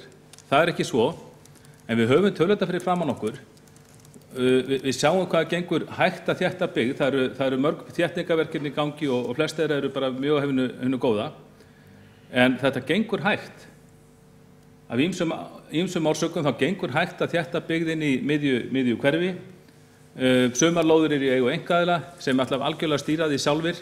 Hvenær þeir fara í að byggja, þeir ætla bara að gera það þegar þeir telja að toppi húsnæðisbólunnar sé náð og svo framvegis. Þannig að þessi þéttingarsvæði sem við höfum verið að ráða, þau duga ekki til, og þess vegna þurfa að koma fleiri lóðir í nýjum hverfum. Og þess vegna þarf að stórauka lóðaframboð í Úlfarsárdal. Það sem meirihlutinn hefur lagt til er bara undanhald meirihlutans, því að fyrir fáum árum þá vildi hann ekki hafa neina viðbót í Úlfarsárdal, það var skórið niður þar. Nú er það ekkur leit að ganga til baka blessunarlega, en það er ekki nóg. Og borgin þarf auðvitað að eiga samstarfi sem flesta aðila til að leysa hinn mikla húsnæðisvanda sem viðræði í borginni og leyfa markaðnum að leysa málin, en með mjög fjölbreytilegu framboði búsetukosta, eignaríbúðum, leiguíbúðum, búsetaréttaríbúðum og svo framvegis. Og það er auðvitað bara hið besta mál að félög sem ekki drifin af hagnaðarsjónarmiðum, þau fái lóðir, við erum hlynntir því, en það verður líka, ég held að motto stefna okkar ætti bara að vera svo að láta alla hafa lóðir sem vilja. Það hefur verið reynt áður, það tókst vel. Við sjáum það, ef við leyfum okkur að líta til fortíðar í þessu sambandi, þá sjáum við að árið 1982, þá var hér erfitt ástand á húsnæðismarkaði. Það var mikið, húsnæðisverð var að hækka, það var mikið spurn eftir lóðum. Vinstrimenn réðu þá borginni og þeim hafði ekki tekist að fullnægja eftir spurninni. Þeim var að vissu leyti vorkunn af því að spár fjölda íbúa og fólksflutninga til borgarinnar, enginn þeirra hafði staðist. Það var miklu fleira fólk sem flutti til borgarinnar heldur menn hafði átt von á, og það tókst ekki að tryggja framboð á lóðum. Sjálfstæðisflokkurinn, hann komst til valda 1982 og hann hafði lofað því að afnema lóðaskortinn á einhverjum árum og það var mikið grín gert að þessu kosningalofur í kosningabaráttunni því það var sagt að það var engin innistæða til fyrir því, þetta væri bara einhverju loftkastala sjálfstæðismanna og það væri auðvitað ekki hægt að bara leysa þetta eins og hendi væri veifað á nokkrum árum eins og var lofað. En þetta tókst nú bara samt, það var farið, nota bene, það var farið í margvísleg þéttingarverkefni og krafturinn aukinn í þeim, en það var líka farið að tryggja lóðir í nýju hverfi sem heit Grafarvogur og þetta gerist ekki á einu ári, það tók tíma að kaupa lóðirnar af ríkinu, það tók tíma að skipuleggja, en þetta gekk nokkur hratt fyrir sig, hraðar en flestir trúðu, þannig að sem sagt Sjálfstæðisflokkurinn komst í meirihluta í júní 1982 og 17. júní 1984 eða 2 árum síðar þá fluttu fyrstu íbúðirnar inn í nýju húsi í Folldahverfi í Grafarvogi. Húsnæðisvandinn hann leystist ekkert við það þurfti að byggja meira, en það má segja að það hefði tekist á 4 árum cirka, þá hefði tekist að leysa þennan vanda þannig að, eða fyrr, 3 árum kannski, þannig að allir gátu fengið lóðir sem vildu og uppspratt nýtt hverfi.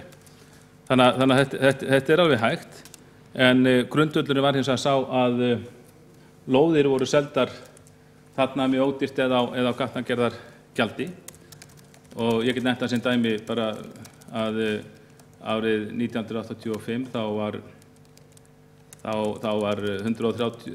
var verktaki sem seldi 130 fermetra einbýlishús, ný einbýlishús, einingahús í Grafarvogi og bauð það til sölu sem tilbúið undir tréverk á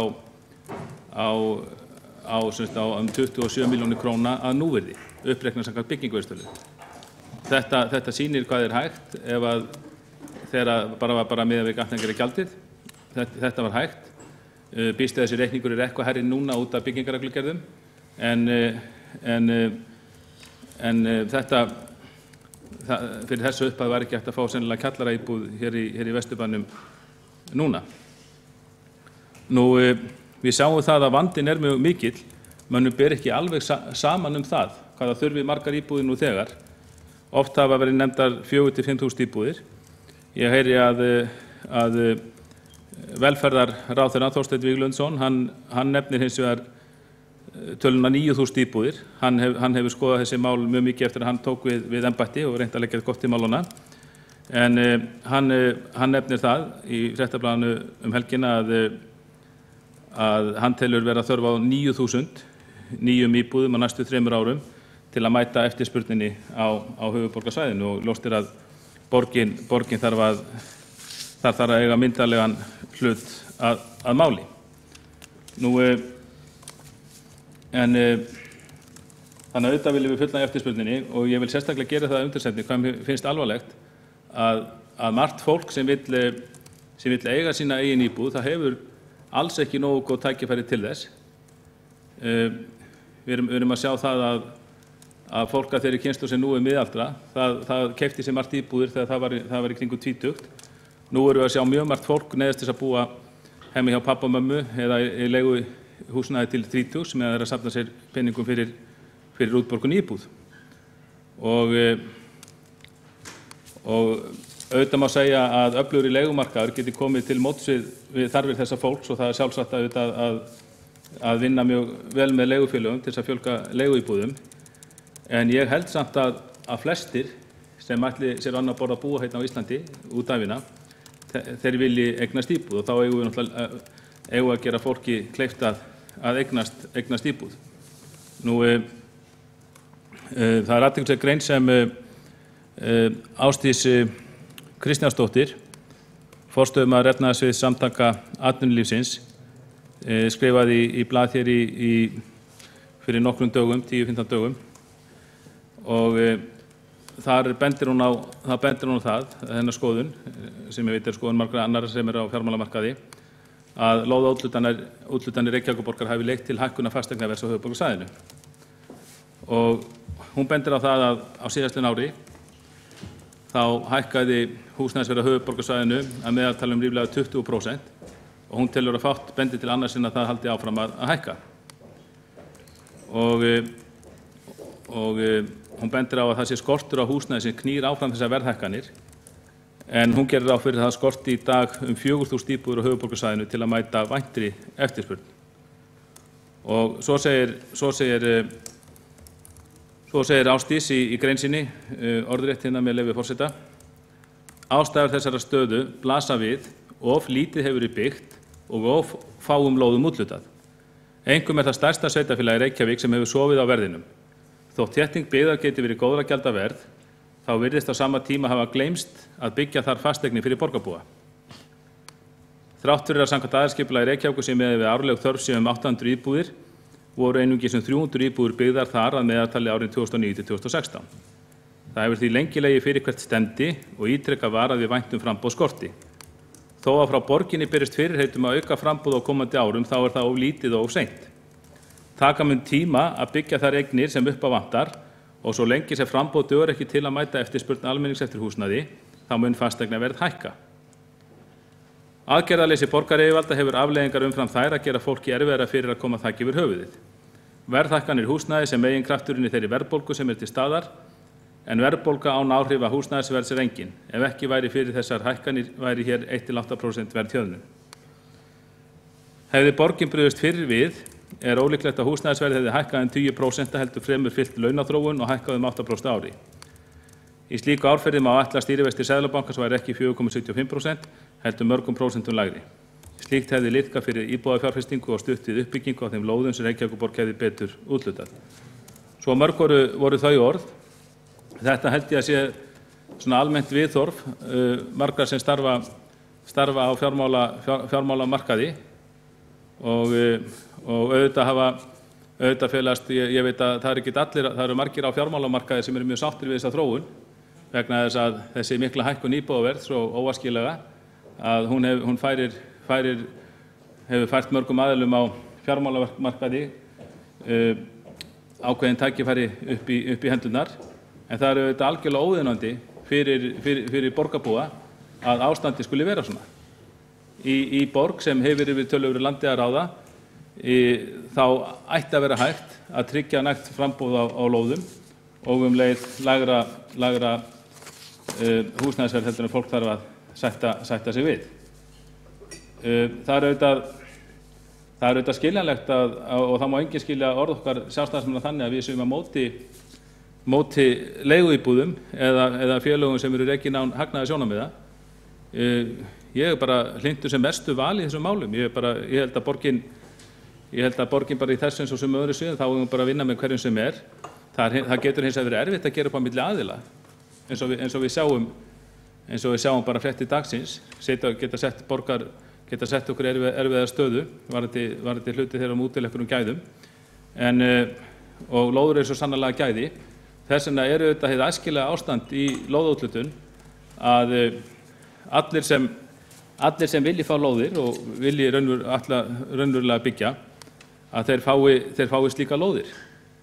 Alveg sama hvort að þeir allir sér að búa þarna sjálfir, byggja og selja áfram eða leigja húsnæðið út eða hvort stúdentar eða eldri borgars og framvegis. Staðan ætti auðvitað að vera svo að við tækjum bara vel á móti öllum og létum alla hafa lóðir og þetta getur svo haft bara skilir á því, menn að vera að byrja innan einhvers ákveðins tími og svo framvegis. En það auðvitað besta leiðin til að leysa úr þessu. Verð að segja, ég skil ekki alveg þessi orð borgarstjóra að telja að við séum að gera lítið okkur hópi fólks með því að tala leiguliða.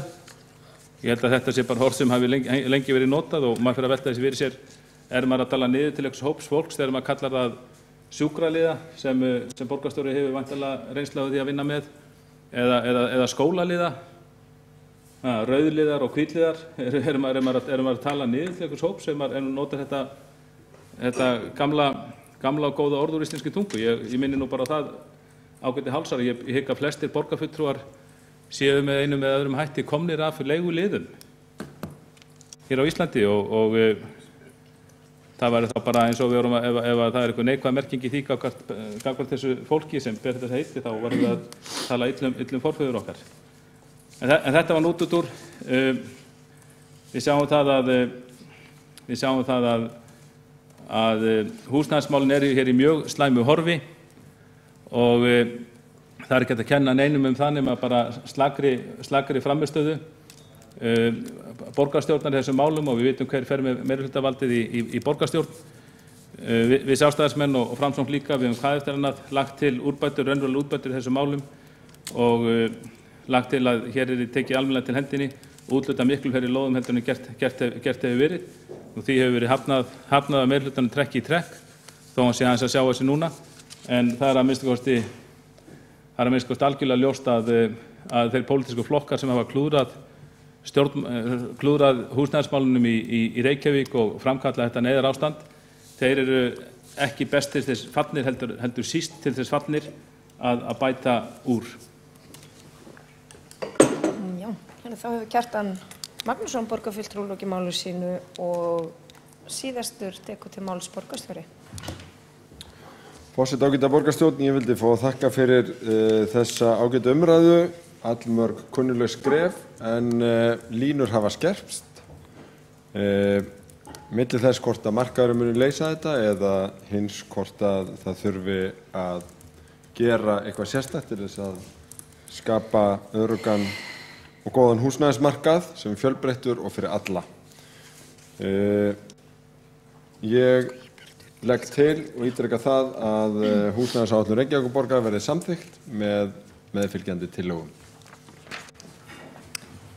Já, og við ætlum að samþykkja húsnæðisáætlunina, þannig að allir borgarfulltrúar verða að vera í salnum.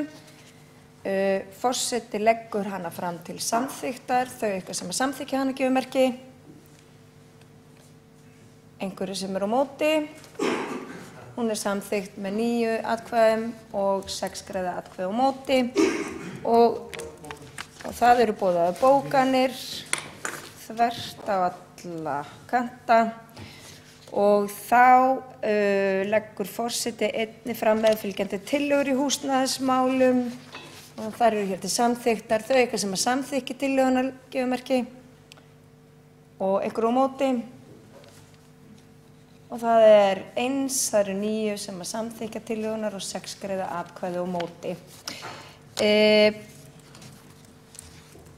Þá göngum við til annars liðar á útsendri dagskrá sem er ályktunartillaga borgarfulltrúa Sjálfstæðisflokksins vegna endurskoðunar reglugerðar leigubifreiðir. Og málshefjandi er Áslaug María Friðriksdóttir borgarfulltrúi.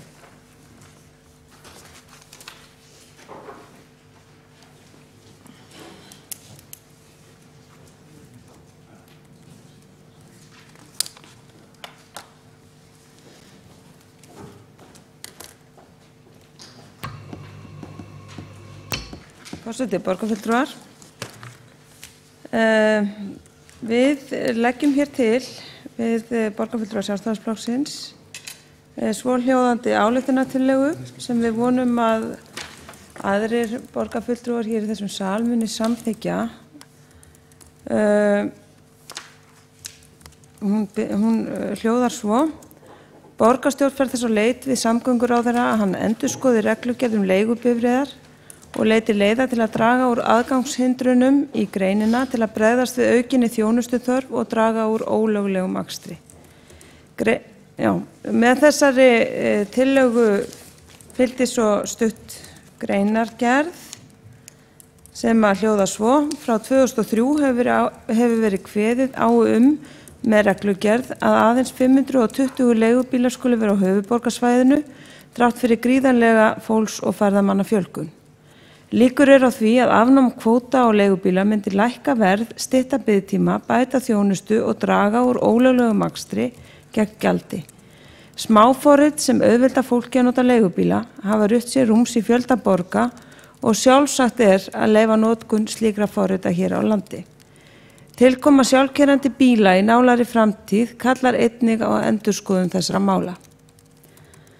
Og við vitum öll að það þýðir ekkert að tala sér trú það að búa við staðna kerfi sé það sem að við höfum bara sætt okkur við það þegar við vitum að það verða miklar hræringar og breytingar í samgöngukerfum framtíðarinnar.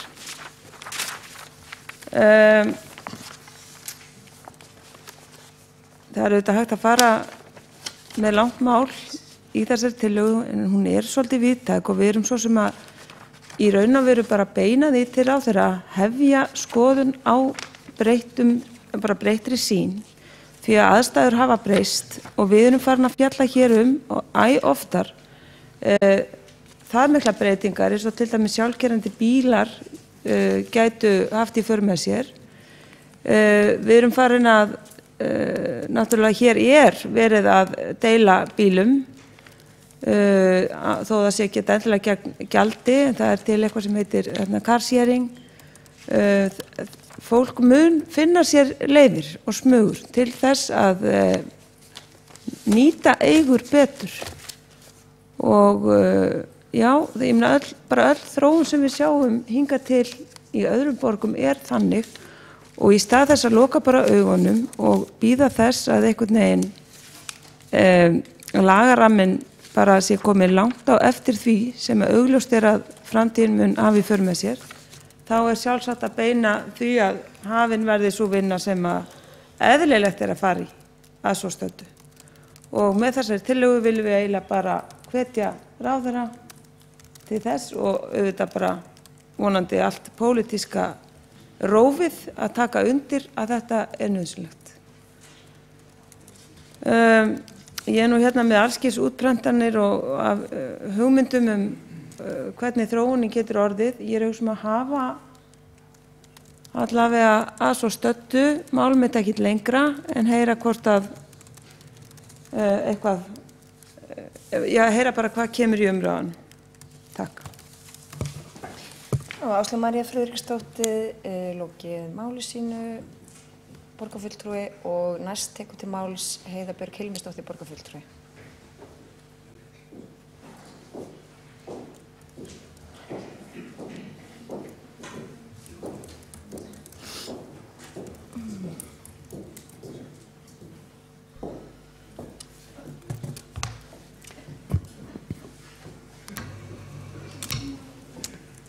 Forseti, ágæta borgarstjórn. Við erum hérna að fjalla tillögu að því að við skorum á samgönguráðherra að endurskoða reglugerð leigubifreiðar til þess að draga úr aðgangshindrunum í greinina og bregðast við aukinni þjónustu þörf og draga úr ólöglegum akstri.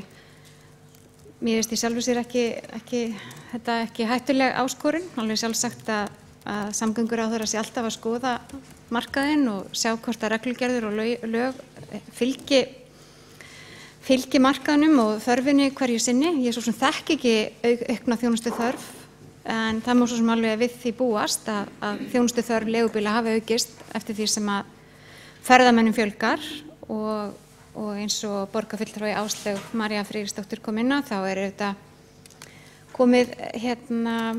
komnar svona skuttlara síður og það er fullt af fólki sem er að keyra bíla og selja akstur án þess að það sé kannski skráðun eins þar og má vera að það sé gott fyrir okkur að skoða það sérstaklega. Það eru auðvitað margar breytingar framundan í samgöngum. Ég held að sé alveg ástæði til þess að skoða almenningssamgöngur.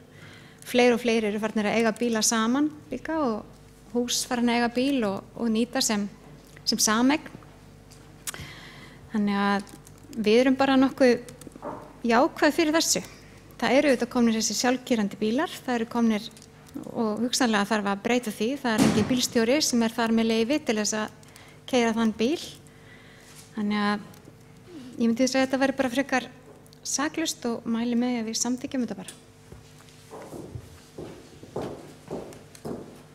Það er Heiða Björg Hilmisdóttir, borgarfulltrúi, lokið máli sínu og ekki hafa fleiri hvatt sér hljóðs og ég ber tillöguna upp til samþykktar. Þau auka sinn samþykki tillöguna, gefur merki. Hún telst samþykkt samhljóða. Og við göngum til næsta liður á dagskrá sem er tillaga borgarfulltrúa Sjálfstæðisflokksins sveigjanleg starfslok og málshefjandi þar er Kjartan Magnússon, borgarfulltrúi.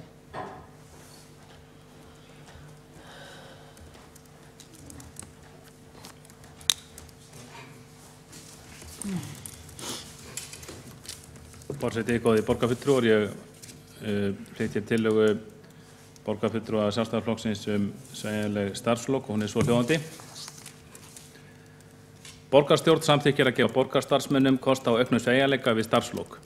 Ljóst að gagnkvæmur ávinningur getur falist í því fyrir Reykjavíkurborg og starfsfólk hennar að núgildandi reglur varðandi það hvernig og hvenær fólk lýkur atvinnuþátttöku verði rýmkaðar. Annars vegar getur verið óæskilegt að knýja fólk til að láta af störfum meðan það hefur enn gott starfstrygg og vilja til að halda áfram starfi. Hins vegar getur verið æskilegt að gefa fólki kost á að hætta eða draga úr atvinnuþátttöku fyrr en nú er. Tækifæri geta fælist í því að Reykjavíkurborg þurfi ekki að segja upp föstum ráðningarsamningum við starfsmenn sem hafa óskerta starfsorku eða jafnir reynslu og þekkingu sem viðkomandi stofnun telur eftirsóknarverða og getur jafnir lítilla verið án. Borgarstjórn felur borgarráði að móta tillögur sveigjanleg starfslok sem miða að því að rýmka þær reglur sem nú gilda þessi mál. Já, ágætu félagar, þetta mál sem hefur legið á mig lengi, að ég hef hugsað og þetta eitt af þeim málum sem hefur alloft verið rætt í öldungaráði Reykjavíkur og þetta auðvitað mál sem skiptir mjög marga máli og þarna getum við sagt að sé svolítill munur á hinum opinbera vinnumarkaði og einkamarkaðnum. Ég hef svona tilfinninguna að einkamarkaðurinn sé miklu sveigjanlegri í þessum málum. Hjá okkur svo regla í gildi að allir verða að hætta 70 og menn geta vissulega hætt fyrr en það er ekki skylda. Og þegar maður verður 70 þá er hægt að fá framlengingu ef maður er starfsmaður, framlengingu við sérstakar aðstæður. Og ég held að sé í mörgum tilvikum litið svo á að það sé eingöngu í því skyni að menn sé að klára mál, klára kannski verkefni sem þeir eru byrjaðir á eða kemur upp að menn séu nánast eins og var orðað við mig ómissandi í starfi sem ég held að sé nú enginn að atvinnurekandi sjái sér hagi því að hafa manni náfram en það er mjög sjaldgæft held ég sennilega óþekkt að menn vinni fulla vinnu áfram, minnst að kosti ekki lengi áfram, menn fari þá mikið vissi fari í 49% starfi eða jafnvel enn minna. Það er auðvitað þannig að ef maður byrjar tökku lífeyris þá má maður ekki vera í meira en 49% starfi og ég held að svo regla gildi það hjá okkur að það sé hámark 2 ár, það sé ekki meira en það. En á einkamarkaðnum þá er þetta mun sveigjanlegra, maður veit dæmi það og við getum bara nefnt nærtækt dæmi því vorum að fjalla leigubifreiðaakstur hér áfram. Það er auðvitað starfsstétt sem heyrir undir einkaframtakið en heyrir líka undir ríkið eða hið opinbera varðandi reglugerðir og það er líka almenna reglan svo að menn hætti 70 en menn geta fengið framlengingu held ég að sé alveg til 75-6 ára aldurs ef þeir sýna að þeir séu fullfærir og hæfir bílstjórar og það má auðvitað velta því fyrir sér hvort að og ýmsir hafa nú með sér haldið því fram að það að takmarka leigubifreiðaakstur við svona ákveðin aldur það jaðrið að geti verið stjórnarskrárbrot í sjálfu sér ákveðinum atvinnufrelsi. Það er enginn að tala um það hér er þessu auðvitað ráðið bara til lykta með ákveðnum reglum og samningum en við bara vitum að aðstæður eru sífellt að breytast og heilsa fólks fer sem betur fer batnandi og við vitum það að margir sem eru orðnir 70 eru kannski góðir starfskraftar, þeir kannski vilja halda áfram. Þá er það svolítið held ég undir hælinn lagt hjá okkur hvaða yfirmann viðkomandi hefur. Maður heyrir að sumir yfirmenn séu mjög opnir og hvetjandi gagnvart því að menn fá að starfa áfram. Kjósið svo og mikið þá við sér vinnuna á meðan aðrir taki ekki í það og það gæti verið sniðugt að við mótum einhverja sameiginlega stefnu á vettvangi borgarstjórnar þar sem við rýmkum þá möguleika sem nú þegar eru fyrir hendi. Nú síðan erum við líka með með dæmi starfsmenn sem vilja kannski minnka við sig fyrr heldur en er mögulegt. Ég hef að minnsta kosti fengið ábendingar það starfsmenn sem vildu minnka við sig starfshlutfall bara fljótlega eftir 60, vildu bara eyða meiri tíma í að skemmta sér og minni tíma í vinnunni, búnir að borga af húsinu öllu sem þeir eru að borga í lífinu og vilja minnka við sig. Og ég minnst hvort ég fekk ábendingur það eða kvartanir yfir því að það hefði ekki verið nægilega vel tekið í slíka málaleitan. Og það auðvitað fer þetta eftir viðkomandi yfirmanni, megum ekki ganga svo langt að það sé gengið á ákveðið svigrúm til stjórnunar og það þarf líka auðvitað að vera vilji hjá yfirmannum til þess að nýta starfskraftinn áfram. En ég hef líka heyrt í yfirmönnum sem hafa sagt við mig að þeim hafi fundist mjög leiðilegt að láta fólk hætta störfum þó það sé komið aldur vegna þess að það hafi viljað vinna áfram og hafi verið fullfríst og algjörlega fríst til þess. Nú er ykkur hætta samfara því að, já, svo get ég sagt að í ákveðnum störfum í borgarkerfinu þá vantar okkur beinlínis fólk til vinnu og það má halda því fram að rýmkun að þessu leyti hún ger okkur það auðvitað fyrir að hafa starfsmenn áfram með vinnu þar sem þörf á því. Hver hætta? Er ykkur stórkostleg hætta við að rýmka reglurnar þessu leyti? Ég held ekki. Eina sem menn nefndu við mig, það væri þessi hætta að menn færi að líta á það sem eitthvað réttindi að kannski ef það væri í tilvikum einhvern mann sem ef svo bara undir væri ekki að vinna fyrir laununum sínum eða menn væri bara að bíða nánast eftir að hætti en hann væri hérna á síðasta dag, menn vildu jafnir bara losnaði viðkomandi en hann sæi tækifæri með slíkri stefnumörkun á að sitja áfram og ég held að það sé engin hætta af því ef slík tilvik kemur upp vegna þess að það myndi að bara snúast starfsmannastjórnun á viðkomandi vinnustað. Góður stjórnandi, hann auðvitað veit sko hvaða starfsmenn hann vill hafa og hverja hann vill ekki hafa, þannig að því bara fljótt svarað ef einhver starfsmaður sem yfirmaður vildi ekki hafa áfram, óskaði eftir í halda áfram, þá kemur bara neitun þar En ég viss að í ýmsum tilvikum þá myndu yfirmenn, þeir myndu fagna því að geta notið starfskrafta viðkomandi sem væri fullt frískur þó hann hefði náð aldri, notið hans í eitthvað tíma í viðbót þó ég gerir ráð fyrir því að sjálfsögðu í flestum með öllum tilvikum þá myndi starfshlutfallið lækka. En hér er tillagan lögð fram. Ég held að það séu bara mörg tækifæri sem liggi í henni og spenntur að heyra borgarfulltrúa góðir hvað þið hafið til málunum að leggja þessu leyti. Kjartan Magnússon borgarfulltrúi lokið við grein fyrir tillögu sjálfstæðismanna og borgarstjóri er næstur á málefnaskrá. Forseti, ágæta borgarstjórn, ég vil nú þakka fyrir þessa tillögu sem er jákvæð og í takt við þá umræðu sem hefur verið varðandi þessi mál á undanförnu. Mér langar aðeins til þess að fara yfir það hvernig þetta umhverfi er núna hjá borginni. Í dag eru nokkrar reglur sem að taka á sveigjanlegum starfslokum og það lítur bæði að árunum fyrir 70, þar að segja það eru heimildir til þess að minnka vinnuskyldu starfsmanns sem orðinn er 65 ára og hefur starfað samfellt í Reykjavíkurborg í að minnsta kosti 10 ár og það er heimilt að lækka starfsskyldunum alltaf 20% án skerðingar á mánaðarlaunum en þetta er auðvitað háð samþykki yfirmanns eins og gengur og alls ekki alltaf aðstæður til að verða við slíku. Það eru líka heimildir til þess að ráða fólk áfram eftir að hefur náð 70 ára aldri, meðal annars í kjarasamningum borgarinnar og starfsmannafélags Reykjavíkurborgar.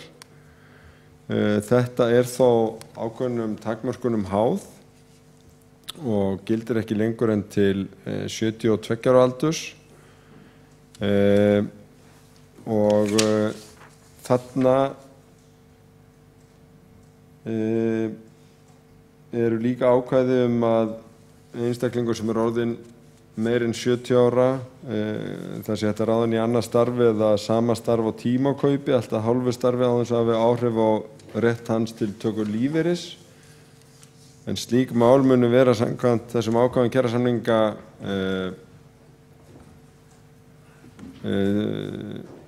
teknar af borgarstjóra að fenginni umsögn yfirmanns viðkomandi stofnunar og ég kannast ekki við allavega í minni tíð að fengið svona beiðni inn á mitt borð.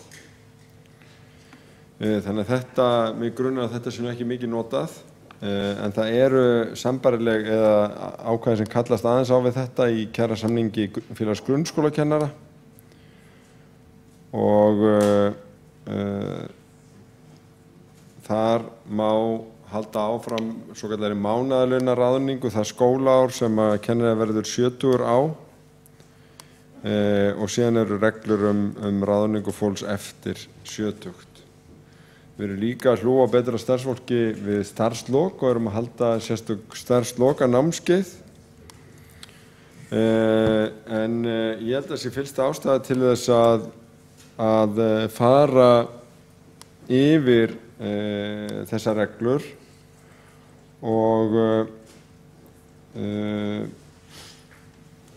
gera það svolítið kerfisbundið. Það er verið að skoða ýmislegt fleira í þessu af hálfu mannauðsdeildar og kjaradeildar. Sumt af þessu lítur bara beint að starfsmannastefnunni, eitthvað sem við getum kannski ákveðið einhliða. Annað eru eins og þessi dæmi sem ég rakti kjarasamningstengd mál. Við erum með starfshóp sem er að fjalla atvinnuúrræði og virkniúrræði og það er hluti af erindisbréfi þess starfshóps að fjalla sveigjanlegri starfslok. Heiða Björg Hilmisdóttir sem hér situr fer fyrir hópnum og hann er þverpólitískur. Þannig að þar eiga allir aðild og ég ætla að leggja til að tillögunni yrði vísað þangað inn og svo fáum við tillögur frá hópnum vonandi haust eða næsta vetur. Já, og virkni. Þá hefur borgarstjóri lokið máli sínu og ekki hafa fleiri hvatt sér hljóðs. Jú, Kjartan Magnússon borgarfulltrúi hefur beðið orðið og er næstur til að taka til máls.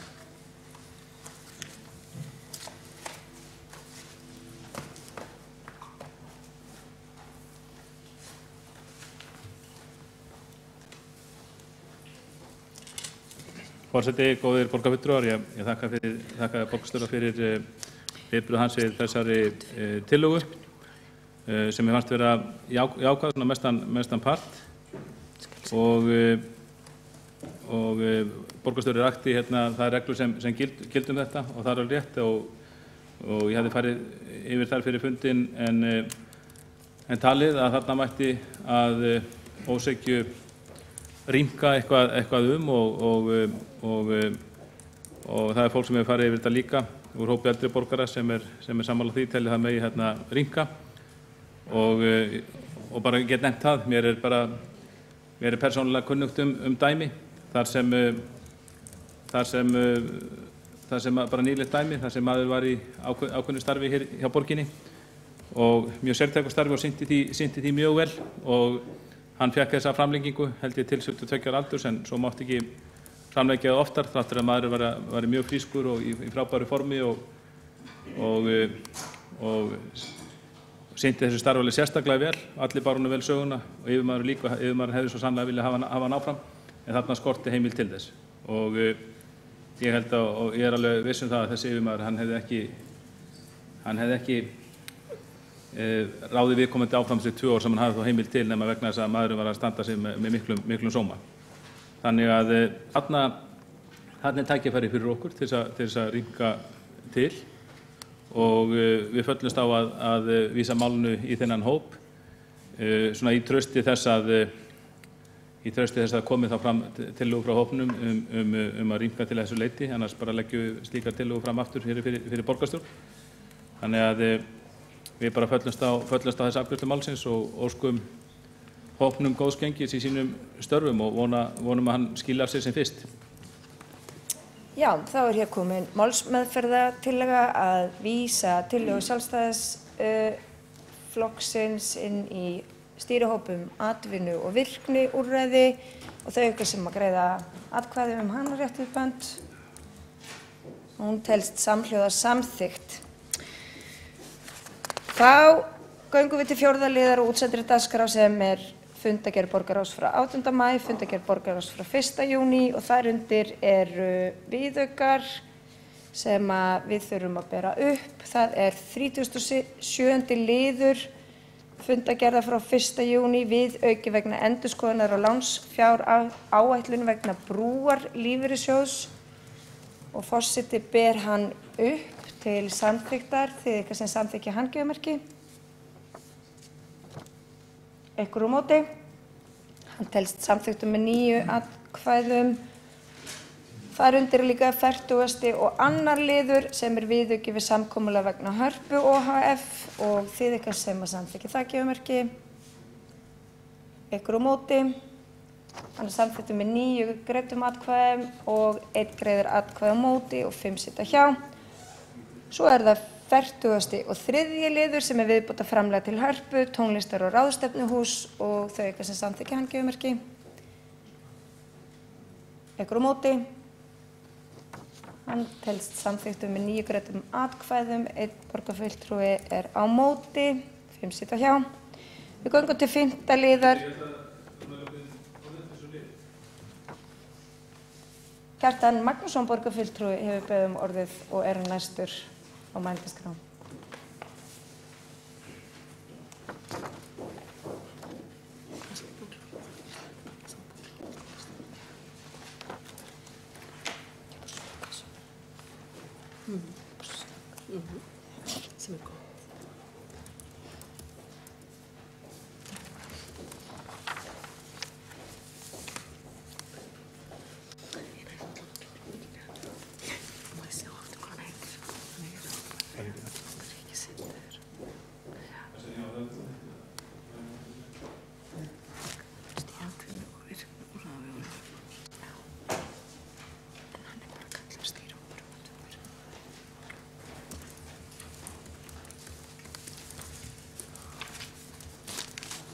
Já, forseti, ágætu borgarfulltrúar. Þetta ég ætla að gera hér að umtalsefni fundargerð borgarráðs frá 1. júní og þar 40. og 2. og 43. liður sem snúast fjárframlög til Hörpunnar og ég held að sé bara rétt að borgarfulltrúar gerir sér það ljóst að tillaga borgarstjóri í þessu máli felur í sér stóraukin fjárframlög borgarinnar til Hörpu. Það rétt að minna á það að þegar húsið var byggt, eða áður en húsið var byggt, meðan það var byggt, það var margoft fullyrt að árleg fjárframlög ríkis og borgar til hússins, sem ég held að nemi nú 1100 milljónum króna á ári, myndu standa undir rekstri þessa fullu. Ég man að þegar að í aðdraganda þess að menn tóku ákvörðun að halda áfram byggingu hússins, þá fór málið gegnum ákveðið kynningarferli í borgarráði og ég þráspurði það á sínum tíma hvort að þessi upphæð myndi duga, þetta ríkis- og borgarframlag myndi duga til þess að standa undir rekstri hússins, borga sérst fjárfestinguna og standa undir rekstri við það. Og það var hvað eftir annað fullyrt við okkur og margvísleg gögn lögð fram á sínum tíma því til stuðnings. Nú, þetta hefur ekki gengið eftir, svo sem ekki eina áætlunin sem við fyrir gegnum hendurnar okkur sem ekki hefur gengið eftir. Og við höfum verið síðan með húsið, hvað við segja, á gjörgæslu, svo maður segja. Á árinu 2013 var samþykkt að fella niður eigendalan ríkis og borgar til hússins upp á 794 milljónir króna að þávirði með því að breyta þeim í hlutafé. Þá hafði húsið fengið eigendalán frá okkur og ríkinu og það var sagt að þau ættu bara að vera tímabundin, húsið myndi geta greitt tilbaka, en það var ekki raunin og sennilega voru menn bara þá að viðurkenna ákveðna staðreynd eða orðin hlut þarna árinu 2013 þegar að þetta var fellt niður og breytt í hlutafé.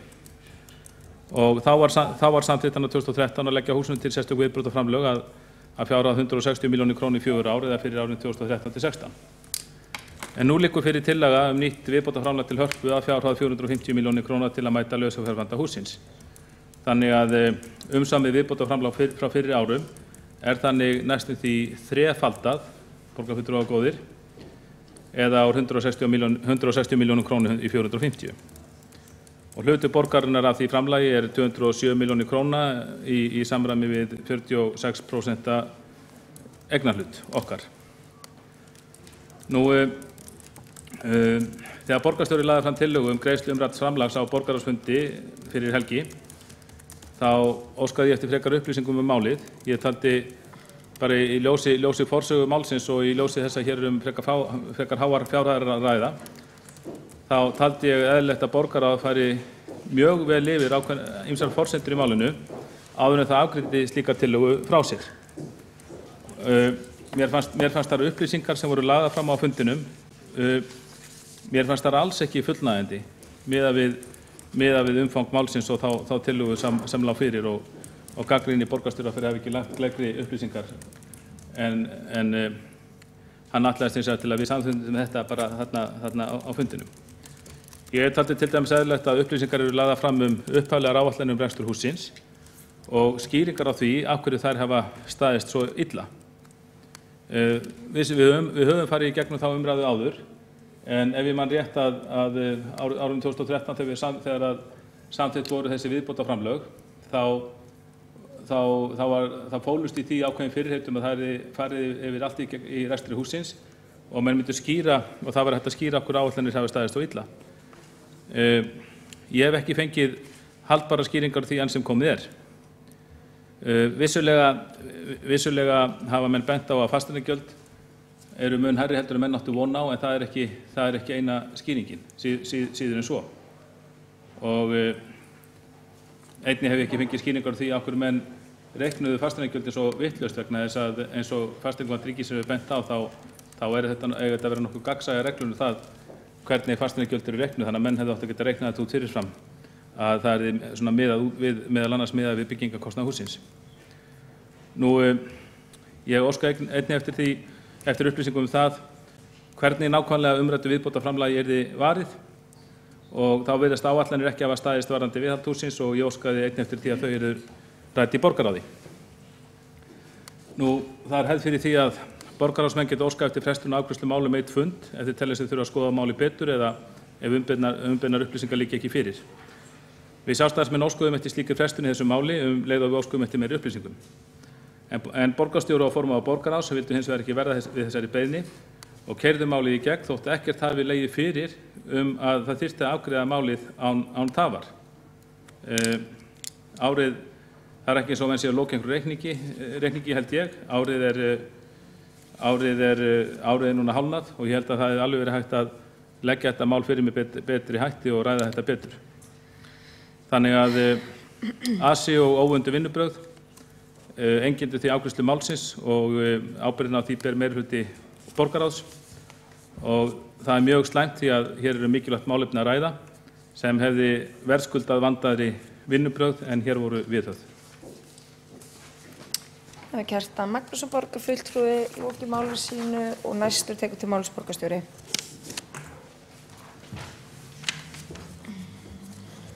Forseti, ágæta borgarstjórn.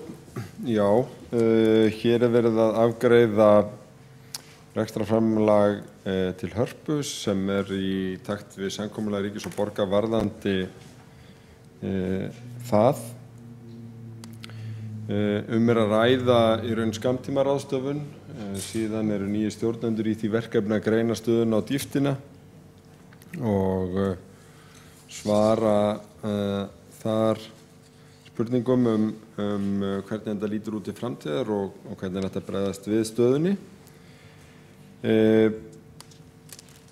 Hér er spurt það hvað hafi breyst frá upphaflegum ráðagerðum varðandi Hörpu og hversuna hafi þurft sérstök framlög inn í reksturinn á undanförnum árum.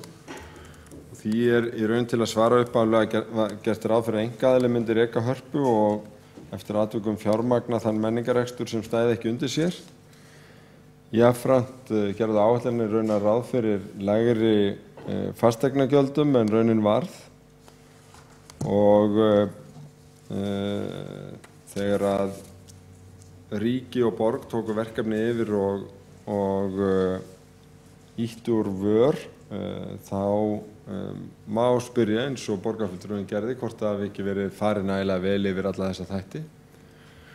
Og sem dæmi má nefna þegar við erum svo ofta að ræða fasteignagjöld eða fasteignaskattana á húsinu, að þá eitt af því sem að vekur athygli er að reksturinn að greiða virðisaukaskattskvöð sem fresta var að greiða af fjárfestingunni. Þannig að allur rekstur Hörpu virðisaukaskattskyldur, líka menningarstarfsemin, sem að ég ekki viss að allir átti sig á. Þannig að menningarstarfsemin að endurgreiða ríkinu þann vask sem ekki var greiddur í upphafi. Stakkurinn sem rekstri hússins var sniðinn þröngur, við vitum það, og það hefur svo sem alltaf verið gengið út frá því, og það var svo sem ljóst á undirbúningsstigi. Og þó að þetta séu umtalsverðir peningar, þá heildarsamhenginu að reisa þetta stóra og dýra hús, að með alla þessa starfsemi að það má deilum það svona úr hvaða enda er eðlilegt að byrja umræðuna. Það kannski leitun að húsi í Evrópu með starfsemi á þessum toga sem ekki fær einhvers konar menningarstuðning. En það alveg rétt í borgarfulltrúanum að þegar þetta mál var kynnt hér árunum eftir hrun, þá var það meðal annars gert á þeim forsendum að þarna ætti ekki að borga neitt með fyrir utan það sem borgað vegna fjárfestingarinnar, en það hefur ekki gengið eftir. Það má velta fyrir sig hvort að ef að ráðstefnuhótelið hefði komið fyrr eða aðrir þættir, framkvæmdirnar sem síðan munu tengja miðborginu Hörpu hefði komið fyrr, að þá væri staðan öðruvísi. Ég held að sé að velta því fyrir sig, en ég alls ekki viss. Fasteignagjaldamálin eru háartölur og það þýðir ekkert að neita því, þó að það sé mikilvægt að undirstrika umræðinu að það þannig hvorki með þetta hús eða önnur að það ekki borgin eða borgaryfirvöld sem að ákvarða fasteignaskatta frekar en þarna frekar en annar staðar. En nú þarf að fara yfir þetta og gera áætlun til framtíðar. Rekstrargrundvöllurinn þá tryggður út þetta ár, en það þarf auðvitað að horfa á ýmislegt í rekstrinum, og við fáum þá skýra mynd þegar líður á haustið hér inn á okkar borð til þess að rýna þetta til framtíðar, því að þetta svona bara til skamstíma, þetta samkomulag, og síðan kemur þá lengra plan. Það borgarstjóri lokið málu sínu og ekki hafa fleiri hvatt sér hljóðs undir þessum lið, og við göngum til 5. liðar og útsendri dagskrá. Þar leggjum við fram fundargerð mannréttindaráðs frá 23. maí, fundargerð menningar- og ferðamálaráðs frá 22. maí, fundargerð skóla- og frístundaráðs frá 24. maí, fundargerð stjórnkerfis- og lýðræðisráðs frá 15. og 29. maí, fundargerð umhverfis- og skipulagsráðs frá 17., 24. og 31. maí og fundargerð velferðarráðs frá 18. maí. Enginn hefur hvatt sér hljóðs undir þessum lið, og þá eigum við bara eftir að lesa upp bókanir, og má ég bjóða Sjálfstæðisflokknum að byrja á því. Og það ætlar Halldór Halldórsson, borgarfulltrúi, að gera fyrir hönd sjálfstæðismanna. Og Framsóknar og flugvallarvinna. Já, forseti, góðir borgarfulltrúar. Þetta bókun varðandi húsnæðismálin. Ég biðst afsökunarritar, ég var ekki búinn að senda hana. Síðustu 3 árin hafa borgarbúar orðið vitni að endalausum leiksýningum borgarstjóra, þar sem hann telur upp áætlanir fjölgun íbúða á vegum fasteignafélagana í borginni. Reynslan hefur sýnt að áætlanir meirihlutans í húsnæðismálum standast engan veginn, og því óábyrgt að samþykkja enn eina áætlunina frá meirihlutanum í Reykjavík. Því greiða borgarfulltrúar minnihlutans allir sem einn atkvæði gegn þessari húsnæðisstefnu sem gengur í raun út á að fresta kosningaloforðum meirihlutans að minnstakosti 1 kjörtímabil í viðbót. Hefðu tillögur sem bæði Sjálfstæðisflokkur og Framsókn og flugvallarvinni lagt fram úthlutun lóða í Úlfarsárdal verið samþykktar, væri allt annað ástand í húsnæðismálum í Reykjavík en nú er. Þá vantaði ekki 5.000 íbúðir í dag og þá væri húsnæðisverð ekki að rjúka upp langt umfram alla eðlilega verðþróun sem gerir það að verkum að ungt fólk getur ekki flutt inn í húsnæði í borginni og býr annarkvort enn í foreldrahúsum eða hefur flutt í nágranna sveitarfélögin. Lóðaskorturinn í boði meirihlutans í Reykjavík sem hefur búið til húsnæðisvandann með einstrengingslegri þéttingar og lóðaskortstefnu og hafa borgarfulltrúar Sjálfstæðisflokksins og Framsóknar og flugvallarvina ásamt borgarbúum fengi meira en nóg af endalausum áætlunum og glæru húsum meirihlutans og hyggjast ekki taka þátt í enn einni leiksýningu borgarstjóra. Já, það er ágætt að fá bókunina að senda sig fyrst svo við getum farið og talið orðin. Nei. Þá les borgarstjóri upp bókun meirihlutans. Forseti, ágæta borgarstjórn, bókunni er svohljóðandi. Húsnæðisáætlun Reykjavíkurborgar í senn róttæk, félagsleg og stórhuga. Reykjavík hefur með átaki í skipulagi tryggt fjölbreytt byggingarsvæði fyrir allar gerðir íbúða með áherslu á lítil og meðalstórar íbúðir og grundvelli markmiðum húsnæði fyrir alla, félagslega blöndun og aðalskipulag Reykjavíkur. Borgin leggur samanlagt fram 59 milljarða til fjárfestinga húsnæðisstuðnings og sérstakra búsetuúrræða næstu 5 árin. Húsnæðisáætlun veitir kærkomna yfirsýn yfir framgang þessara mála. Byggingarsvæði fyrir yfir 2500 íbúðir eru komin á framkvæmdastigi í borginni og fjölgar hratt. Byggingarsvæði fyrir yfir 2500 íbúðir að auki liggja fyrir í staðfestu skipulagi og 4000 íbúðir í formlegu skipulagsferli. Auk þess svæði fyrir rúmlega 9000 íbúðir í þróun. Megináhersla í húsnæðisáætlun borgarinnar á samstarfi byggingafélaga sem reisa íbúðir án hagnaðarsjónarmiða. Alls 3700 staðfesta áform íbúðir fyrir stúdenta, eldri borgara, fjölskyldur með lægri og millitekjur og búsetu. Búseturéttar íbúðir á þetta að vera. Á öllum nýjum þróunarsvæðum hefur verið samið hlutfall leigu og búseturéttar íbúða á hverju uppbyggingarsvæði verði 20–25%. Jafnframt hefur verið samið að félagsbústaðir hafi kauprétt að 5% af öllum nýjum íbúðum. Samhliða samþykkt húsnæðisáætlunar voru samþykktar tillögur sem lúta hraðari uppbyggingu, betri og öruggari leigumarkaði og ódýrari íbúðum fyrir ungt fólk. Áætlunin og tillögurnar eru samþykktar til að tryggja félagslega blöndun alla borg. Þá hefur borgarstjórn lokið við að gera grein fyrir bókunum fyrsta lið, forseti kallar eftir bókunum aðra liði, eru þær til staðar? Bara fritt valg på alle hylder. Nei. Ja. Herru, þá ekki fleira eftir en að slíta fundi og ég segi takk og góða ferð. Takk fyrir að kjósa Reykjavík.